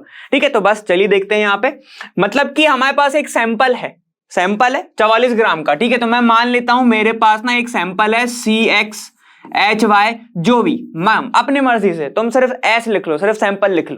ठीक है, ये हो गया अपना एक सैंपल। ठीक है सर, चलिए अब यहां पर सैंपल है 44 ग्राम। पिछले बारे में हमारे पास बहुत सारा क्या था, डाटा था, बहुत सारा डाटा था, तो अपन चीजें निकाल सकते थे मॉलिक्यूलर फॉर्मूला। अब कैसे निकालोगे, चलो जल्दी से बताओ। ठीक है, अब यहां पर हमें ये जो सैंपल है, ये जलने के बाद CO2 दे रहा है और H2O दे रहा है। ठीक है सर, हाँ ये तो आपने बताया था कि कोई भी हाइड्रोकार्बन जलता है तो सर CO2 और H2O आता है। हाँ जी हाँ, ठीक है, तो अब कितना दे रहा है, ये है क्या हमारे पास, हाँ जी सर बिल्कुल है, 88 ग्राम है। तो ठीक है, 88 ग्राम CO2 हो गया और 36 ग्राम मेरा एक और दोस्त H2O हो गया। ठीक है, इजी, यहां तक क्लियर है। अब सुनो कैसे निकालोगे तुम। ठीक है, थोड़ा सा अपन दिमाग लगाएंगे कि कैसे हम निकालेंगे कि इसका आंसर क्या होने वाला है। ठीक है, तो चलो थोड़ा सा और दिमाग लगाते हैं, देखते हैं यहां पे कि देखो अगर मैं क्या करूं, मुझे निकालना क्या है, कोई भी हाइड्रोकार्बन है, देखो इनने तो ऑक्सीजन भी लगा के रखा है, तो हो सकता है कुछ भी हाइड्रोकार्बन हो सकता है, मान लिया चलो। तो यहां पर कैसे निकाल सकते सर, अगर मैं मोल्स निकाल लूं, C का अलग निकाल लूं, H का अलग निकाल लूं, अगर ऑक्सीजन है तो चलो ऑक्सीजन का भी अलग निकाल लूं। ठीक है, तो मेरे पास क्या चीजें आ जाएंगी, अगर मैंने मोल्स निकाल लिए तो मेरे पास एक रेशियो आ जाएगा। हाँ जी सर बिल्कुल सही कह रहे हो आप। ठीक है, तो मतलब सर CH और O तो होगा ही होगा। हाँ बिल्कुल होगा, क्यों, क्योंकि जल रहा है तो CO2 बन रहा है, HO निकल रहा है, तो मतलब ऑक्सीजन भी होगा। तो सर अगर आप कहें तो हम ये वाला ऑप्शन हटा दें, अरे हटा दो, कोई दिक्कत नहीं। ठीक है, ये देखो एलिमिनेशन खेल लिया हमने। अब बचे 3 में से कुछ आंसर होने वाला है, तो चलो निकाल के देखते हैं। हम सभी क्या जानते हैं, जरा दिमाग लगाएंगे। हम सभी जानते हैं कि सर जो 44 ग्राम ऑफ कार्बन डाइऑक्साइड के अंदर 12 ग्राम क्या होता है, कार्बन होता है। हाँ जी बिल्कुल सही चल रहे हैं आप, 12 ग्राम कार्बन होता है ना। तो यहां पर अगर 88 ग्राम ऑफ CO2 मिल रहा है, 88 ग्राम ऑफ CO2 मिल रहा है, तो हम इसको x मान लेते हैं। यार x क्यों मनवा रहे हो यार, डायरेक्ट कर लो। कैसे, क्यों, देखो क्योंकि 44 का डबल, तो 44 का डबल 88 है, तो वहां पे भी ग्राम में क्या हो जाएगा, मास में उसका डबल हो जाएगा, तो लग देते हैं। ठीक है, तो 24 ग्राम हो जाएगा, ये 24 ग्राम कार्बन प्रेजेंट होगा। अरे समझ गए कि नहीं समझे, समझ गए ना। देखो ये 44 है, 12 बना रहा है, इसका डबल 88 है, 88 है, तो इसका डबल हो जाएगा, 24 हो जाएगा। ठीक है सर, यहां तक तो आ गया। तो अगर मैं मोल्स निकाल सकता हूं क्या? हाँ जी बिल्कुल निकाल सकते। देखो हमारे पास एक आ गया, अगर मैं मोल्स निकाल रहा हूं NC इज इक्वल टू कितना हो जाएगा, देखो यहां पर given weight 24 divided by 12, sir आ गया 2। हाँ जी बिल्कुल सही, देखो 2 आ गया। ठीक है, हमारे पास कितने मोल्स आ गए, कार्बन कितना होगा, 2 प्रेजेंट होगा सर। ठीक है, तो क्या 2 प्रेजेंट है, यहां पर 4 था, पहले ही हटा दिया हमने, तो 2 2 और ये 3, तो इसको भी हटा दो। अब इन दोनों में से कुछ ना कुछ हमारा आंसर होने वाला है ना। तो चलिए देखते हैं, अगर हाइड्रोजन हमने निकाला तो हाँ बिल्कुल डिफरेंशिएट हो जाएगा। चलिए दिखा देते हैं, यहां पे निकाल के देखते हैं। अगर मैं मोल्स हाइड्रोजन का निकाल लूं NH, तो क्या होगा, फिर से given weight upon molecular wait करना पड़ेगा। सर मोल्स कैसे निकालोगे, यहां पर देखो वाटर गिवन है, वाटर गिवन है, और हम सभी जानते हैं कि 18 ग्राम ऑफ H2O के अंदर 2 ग्राम क्या होती है, 2 ग्राम ऑफ H2 होता है। ठीक है, अब एक चीज ध्यान रखने वाली, क्या, ये क्या है, कार्बन, ये क्या था, एटम, ये क्या लिखी है, H2, ये क्या है, मॉलिक्यूल, मॉलिक्यूल। ठीक, यहां तक क्लियर। चलो अब अगर मैं आपसे पूछूं कि 36 ग्राम ऑफ H2O के अंदर कितना होगा, तो आप कहेंगे सर कि 18 इंटू अगर 2 कर देते तो 36 हो जाता है, तो मतलब उसका डबल ही है। तो मतलब अगर 36 ग्राम ऑफ H2O का मैं पूछूं, तो आप हमसे, मेरे से बोल रहे हो कि आप ना डायरेक्ट लिख दो सर 4 ग्राम ऑफ H2 होगा। ठीक है, समझ में आ गया इतना, तो बहुत इजी था। ठीक है, चलो 4 ग्राम H2 मतलब मॉलिक्यूल है ये वाला, है ना, ये भी मॉलिक्यूल हो गया। ठीक, यहां तक क्लियर। अब देखो, अब मोल्स निकालो जरा। मोल्स अगर मैं निकाल लूं NH2 के, ये निकल रहा है किसके, मॉलिक्यूल के, नहीं है, तो क्या आ जाएगा, देखो कितना अपने पास गिवन प्रेजेंट है, गिवन है सर 4 ग्राम। ठीक है, 4 ग्राम मैंने ऐसा रख दिया, डिवाइडेड बाय मॉलिक्यूल है ना, मॉलिक्यूल है, तो यहां पर आप किससे करोगे, डिवाइड किससे करोगे, उसका मोलर मास क्या होगा, एक हाइड्रोजन का 1 होता है, 4 का मतलब 2 का कितना होगा, 2 होगा, तो 2 से डिवाइड कर दो, तो कितना आ गया, देखो यहां पर ये आ गया 2। अब सुनो, ठीक है, ये तो एक तरीका हो गया। एक और तरीका बताता हूं, बहुत ईजी वाला। ये 4 दिख रहा है आपको, ये हाइड्रोजन दिख रहा है 4, है ना, इसको डायरेक्ट अगर 1 से भी डिवाइड कर दोगे, अगर डायरेक्ट 1 से भी डिवाइड कर दोगे, तो वहां पर भी आपका आ जाएगा। ठीक है, बिल्कुल कंफ्यूज होने की जरूरत नहीं है उसमें, क्योंकि देखो ये अपना निकला मॉलिक्यूल के लिए, अपने एटम कितने हैं, 4 आ रहे हैं ना। देखो अगर मैं सिर्फ एक एटम की बात कर रहा हूं, ध्यान से सुनना, ठीक है, तो हाइड्रोजन के एक एटम का मास 1 ग्राम होता है, ठीक है, तो हमें यहां पर कितने दिख रहे हैं, 4 दिख रहे हैं। ठीक है, तो 4 ग्राम मतलब कितने दिख रहे हैं आपको, 4 एटम दिख रहे हैं। तो 4 एटम और एक एटम का मास 1 होता है, तो डिवाइड 1 कर दो, तो 4 ही तो आएगा, 4 ही आ गया। ठीक है, क्योंकि अगर ऐसे करोगे तो आपको एक और स्टेप आगे बढ़ना पड़ेगा। कैसे, ध्यान से सुनो। अगर मैंने यहां पे किसका निकाला, मॉलिक्यूल का निकाला, ये अपना निकला NH2 किसका, मॉलिक्यूल का, कितना ग्राम, 2 मोल्स निकले। एटम का निकालने के लिए आपको क्या करना पड़ेगा, NH2 इंटू 2 करना पड़ेगा, क्योंकि हाइड्रोजन मॉलिक्यूल के अंदर 2 एटम प्रेजेंट है, तो इंटू 2 कर दोगे तो एटम का आ जाएगा, तो कितना आ जाएगा, ये सेम 4 मोल ही आ जाएगा। बिल्कुल घबराने की बात नहीं है। ठीक है, इसको अपन अभी और अच्छे से समझ लेंगे। ठीक है, तो यहां पर अपने पास NH एटम कितने आ गए, 4 आ गए। तो अब एक काम करो, ऑक्सीजन मत निकालो। क्यों? अगर देखो यहां पर क्या दिख रहा है हमें, ये वाला ऑप्शन डायरेक्ट दिख रहा है, C2 है, H4 है, ऑक्सीजन निकालना पड़ता। समझ में आ गया? एलिमिनेशन मेथड से ही आपका आधा आंसर हो गया। ठीक है, पहले अपन ने 3 को एलिमिनेट कर दिया, गया, ऑक्सीजन नहीं दिखा तो ये गया, बचे 2 ऑप्शन। ठीक है, तो हमने C2 निकाल लिए, दोनों में कॉमन थे। यहां पर क्या देखो, ये H6 है, ये H4 है, हमारा क्या है 4, तो अपना ऑप्शन क्या होगा, थर्ड वाला। सर एक बार ऑक्सीजन और निकाल के दिखाओ। बिल्कुल निकालते हैं, क्या दिक्कत है। अब देखो ऑक्सीजन निकालने के लिए मोल्स मत देखो, ठीक है, मोल्स मत निकालो, एक तरीका बताता हूं वो अप्लाई करो। क्या? हमारे पास जो सैंपल है ना वो 44 ग्राम का है। ठीक है, टोटल जो सैंपल है वो 44 ग्राम का है, जिसमें से हमने अभी देखा कि 24 ग्राम तो सिर्फ कार्बन लेके बैठा है, सिंपल, और 4 ग्राम लेके बैठा है हमारा कौन, हाइड्रोजन। तो भैया ऑक्सीजन कितना लेके रखा होगा, ऑक्सीजन की जगह अपन ने सिर्फ O पुट कर दिया, X रख सकते हो, कोई दिक्कत नहीं। ठीक है, तो कितना हो जाएगा 24, ये इस साइड आएगा तो माइनस में हो जाएगा, 44 माइनस 24 माइनस 4, ये हो गया आपका 20, ये हो गया 16 ग्राम है ऑक्सीजन। और अगर 16 ग्राम है तो मोल्स कितने हो गए ऑक्सीजन का, अगर मैं निकालूं तो देखो ऑक्सीजन का मोल कितना हो जाएगा 16, एटॉमिक वेट 16, ये हो गया 1, तो कितना मोल हो गया 1। तो यहां पे अब रेशियो निकाल के रख दो, क्या रखना है, C ratio H ratio O। C कितना आया देखो 2 आया, ठीक है, H कितना आया सर 4 आया, 1 कितना आया, मतलब ऑक्सीजन कितना आया 1 आया, 1 कितना आया। ठीक है, तो अपना फॉर्मूला क्या बन रहा है देखो, C2H4O1, 1 मत पुट करो, क्या दिक्कत है। आंसर क्या देखो C2H4O, क्या हमने सही लगाया था, हाँ जी सर, आपने इतना यहां मिटा दिया ना, आप देख भी नहीं रहा ऑप्शन। हाँ ठीक है, कोई बात नहीं, देखो ये हमारा ऑप्शन था, ये वाला दिख रहा है, ये जो है हमारा ये ऑप्शन है। क्लियर?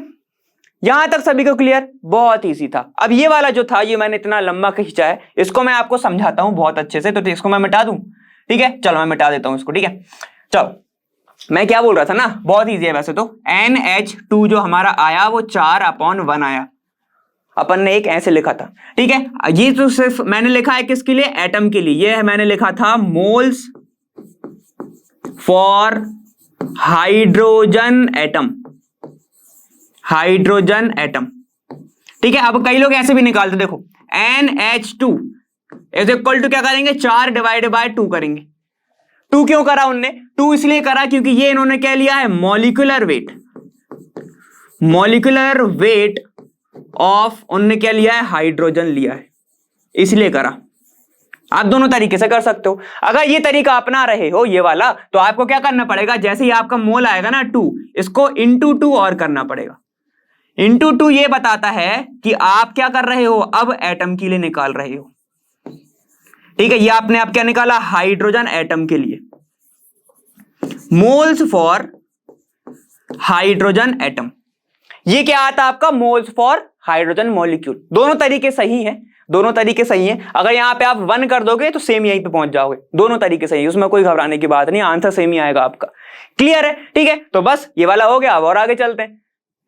देखो अब जेई एडवांस 2022 का पेपर नंबर 2 में एक क्वेश्चन आया हुआ था, ये वाला जो क्वेश्चन था क्या था देखो, to check the principle of multiple proportion पढ़ाया हुआ है, a series of pure binary compound, ठीक है, where analyzed and their composition and tabulate below। यहां पर क्या हुआ है कि यहां पर एक आपको एक बाइनरी कंपाउंड है जो कि 2 चीजों से मिलकर बना हुआ है, उसका कंपोजिशन यहां पर क्या बना है, ये कंपाउंड है, वेट ऑफ यहां पर P है और वेट ऑफ परसेंटेज में है Q। ठीक है, दोनों के दोनों, चलो इतना इतना कंपाउंड है। अब क्या पूछ रहा है भाई, यहां पर आपको निकालना है कि करेक्ट कौन सा होगा। ऑप्शन यहां पर ये है, क्या क्या है देखो, if the empirical formula of compound 3 is P3Q4 then the empirical formula of compound 2 is P3Q5। सारों को सॉल्व करना पड़ेगा। ठीक है, इफ एम्पिरिकल फॉर्मूला इस कंपाउंड इज इतना, तो एटॉमिक वेट होना चाहिए उसका P का 20 है, then atomic weight of Q is 45। ठीक है, तो चलो इसको सॉल्व कर लेते हैं सबसे पहले, तो ऐसे तो वो नहीं ही होगा। ठीक है, चलो आगे आ जाओ। क्या क्या करते हैं, सबसे पहले पहला वाला सॉल्व करके देखते हैं। इंपेरिकल फॉर्मूला ऑफ कंपाउंड 3, तो कंपाउंड 3 की बात चल रही है यहां पे, तो कंपाउंड 3, ठीक है, ट्राई करेंगे कि इस पूरे में ही आ जाए, है ना।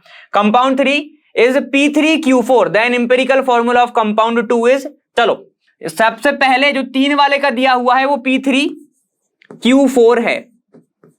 ठीक है, ये है इसका इंपेरिकल फॉर्मूला। तो प्रूफ हमें ये करना है कि यहां पर जो सेकंड वाले का एम्पिरिकल फॉर्मूला रहेगा वो P3Q5 होना चाहिए। ठीक है, तो चलो करके देख लेते हैं कैसे करेंगे। ध्यान से देखना, सबसे पहले तो एम्पिरिकल फॉर्मूला निकालो। क्या होगा, मोल निकालना पड़ेगा। तो मोल क्या होगा, ध्यान से देखना, इसका रेशियो आपको दिख रहा है 3:4। ठीक है, तो यही तो अपन यूज करते हैं ना एम्पिरिकल फॉर्मूला में, रेशियो का यूज कर सकते हो तभी तो बनता है। ठीक है, तो एक रेशियो तो हमें दिख रहा है कौन सा, 3:4। ठीक है, P और Q का, है ना। तो अब ध्यान से देखना, P और Q मोल और निकाल लो। तो ऐसे लिखूंगा मैं, देखो मोल्स कितना, इसका वेट कितना गिवन है, देखो कंपाउंड 3 है ना, तो इस वाले का तो P का गिवन है 40, तो यहां पर हो जाएगा ये 40 divided by molecular weight of MP। Molecular weight of P को मैं MP लिख रहा हूं। ठीक है, रेशियो Q की बात करो, Q का कितना है, देखो 60 given weight divided by molecular weight of Q। ठीक है, क्लियर, 0 से 0 कैंसिल, बहुत इजी। ठीक, अब यहां पे इसको सॉल्व करो तो कितना जाएगा, ये चला गया 2 टाइम्स, ये चला गया 3 टाइम्स। क्लियर, तो हम अभी मैं इसको पॉज पे रख रहा हूं। ठीक है, तो ऐसे रख रहा हूं 3/4। इसको सॉल्व करो, क्या आएगा, देखो ये जाएगा आपके पास 2MQ divided by 3MP, ratio इतना। अब इसको और सॉल्व कर लो। ठीक है, तो यहां पे मुझे दिख रहा है 8MP 8MQ रेशियो 9MP, ऐसा दिख रहा है। ठीक, ऐसा दिख रहा है मुझे। ठीक है, तो मुझे ये रेशियो दिख रहा है। अब ध्यान से देखना, एक का एम्पिरिकल फॉर्मूला का निकाल लिया, तो दूसरे वाले में चीजें को पुट करो। यहां से क्या करो, MP की वैल्यू निकाल लो। तो MP की वैल्यू क्या है, देखो ये हो जाएगा आपके पास MP इज इक्वल टू, ध्यान से देखना, ये हो जाएगा कि 8 डिवाइडेड बाय 9MQ। ठीक है, अब क्या करो, देखो यहां पे पूछा क्या था तुमसे, ये पूछा था कि सेकंड वाले का P3Q5 होना चाहिए, P3Q5 होना चाहिए। ठीक है, चलो तो यहां पे देख रहे हैं P3Q5 पुट कर लो, क्या आना चाहिए, चलो देखो ये हो जाएगा किसके वाले का, सेकंड वाले का। तो ये हो रहा है आपका 44 डिवाइडेड बाय, देखो MP 44.4, रेशियो Q का कितना है, देखो 55.6, मॉलिक्यूलर वेट कितना है इसका MQ, लगभग 4:5 दिख रहा है हमें, 4:5 दिख रहा है। सॉल्व करो तो क्या आएगा, देखो MQ 4MQ is equal to, यहां पर आपको देखेगा 5MP। ठीक है, MP की वैल्यू कितनी निकाली थी, 8/9, तो 4 into MQ is equal to 8/9 MP। ठीक है, ये देखो ये 4 ये 2 इक्वल नहीं, ये रेशियो है। ठीक है, ये रेशियो है, रेशियो को अपन इक्वल बोल सकते हैं वैसे तो। ठीक है, ये हो गया आपके पास। तो आपका जो फॉर्मूला क्या बन रहा है, ध्यान से देखना, ये तो MQ हो गया, ये Q से Q कैंसिल। ठीक है, फॉर्मूला क्या बन रहा है, यहां पर इसका फॉर्मूला वो होता क्या, 9:2 दिख रहा है आपको, देखो यहां पे 9:2 दिख रहा है।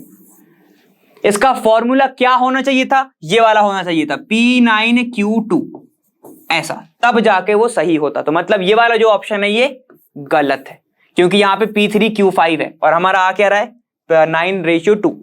तो यहां पे मैंने करा क्या, सबसे पहले तो ये समझो, चलो वो तो सॉल्व हो जाएगा, सबसे पहले ये समझो, याद रखना एक का यूज करके अगर उसने इंपेरिकल फॉर्मूला पूछा है तभी। ठीक है, देखो क्या पूछा था, इंपेरिकल फॉर्मूला ऑफ कंपाउंड 3, तो then empirical formula of compound 2, मतलब देन लगा दिया ना, देन लगा दिया देन।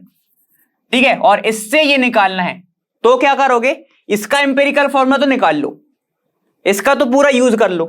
ठीक है, लेकिन उसमें चीजें को पुट करना है। ठीक है, समझ में आएगा, तो इसका अपन ने पूरा यूज करके ये वैल्यू निकालना है।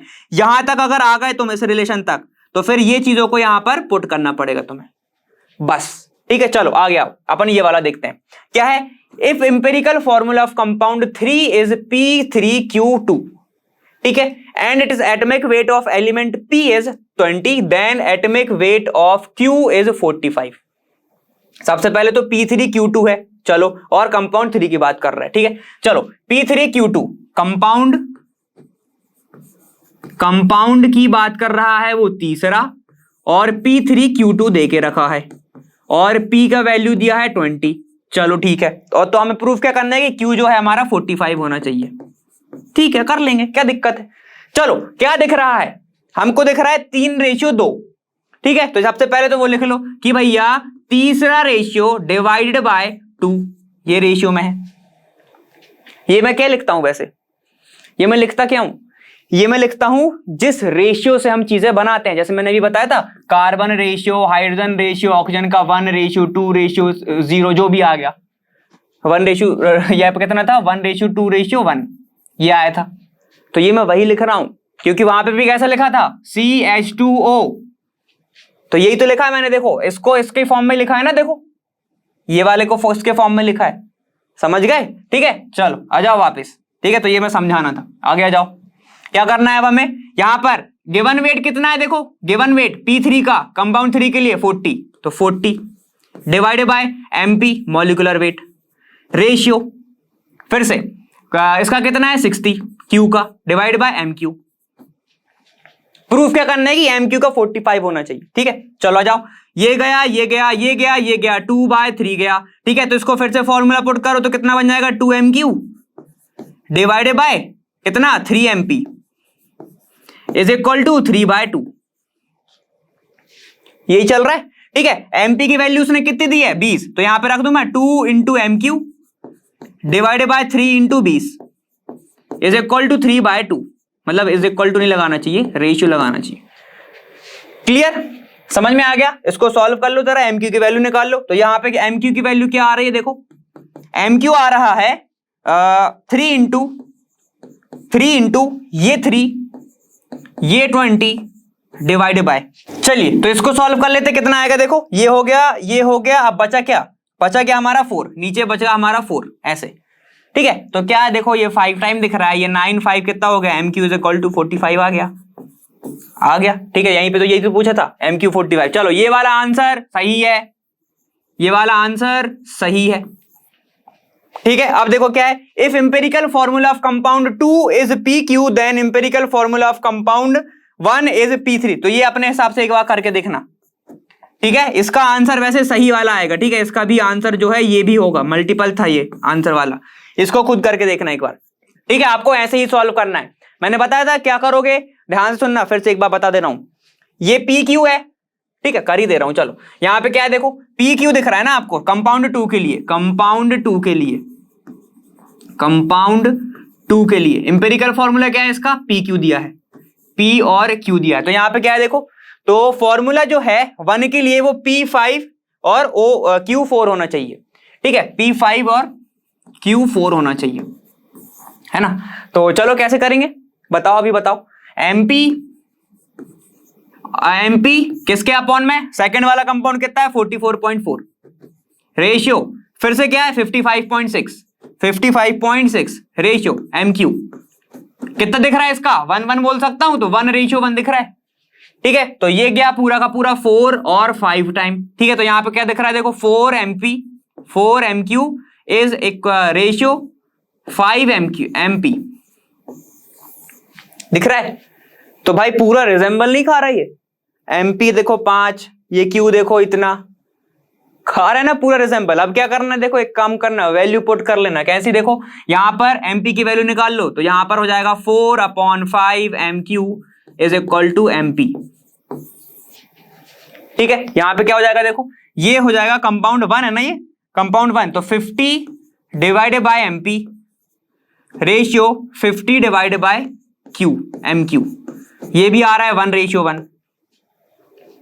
तो मतलब MP रेशियो क्या आ रहा है देखो, MP रेशियो आ रहा है इक्वल MQ के, ये पूरा का पूरा आ रहा है।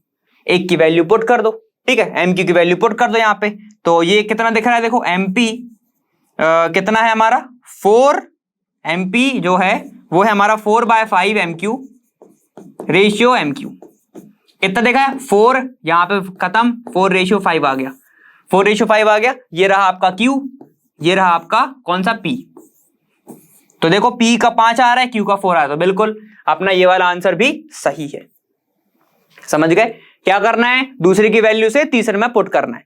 क्लियर, समझ गए? तो बस आपको ऐसे ही इसको सॉल्व करना था। यहाँ पे कुछ आपकी इक्वेशंस रही, ठीक है, स्क्रीनशॉट लेना चाहो स्क्रीनशॉट ले लो, क्योंकि यही तरीका है। तो बच्चों ये जो क्वेश्चन है आप सभी के लिए ये बड़ा सा एक होमवर्क है। क्या है ये? होमवर्क है। आप जरूर करके बताएंगे मुझे, जैसे कि आप सभी जानते ही होंगे मैं 2 वीडियो से मैंने आपको कुछ ना कुछ तो दिया ही हुआ है, ठीक है। तो मैं आप सभी से ये उम्मीद कर रहा हूं कि आप सभी कमेंट सेक्शन में मेरे को और अभी तक आंसर दे रहे होंगे, ठीक है। वो तो पता ही चल जाएगा कि आंसर दिया है या नहीं। ये वाला आप सभी के लिए होमवर्क है। तो अपन ने बहुत सारी चीजें यहां पर डिस्कशन करा, इंपेरिकल फॉर्मूला, लिमिटिंग रिएजेंट रह गया है आप सभी के पास, स्टोइचियोमेट्री अपन ने डिस्कशन करा, और मोलालिटी कंसंट्रेशन टर्म यहां पर खत्म हो चुका है। तो इसी के साथ ये वाला वीडियो यहां पर खत्म होता है। आप सभी से मेरी वापस से मुलाकात होगी। बहुत ही अच्छा लगा आप सभी से जुड़ के, और हमेशा ही मुझे बहुत अच्छा लगता है आप सभी से मिलके।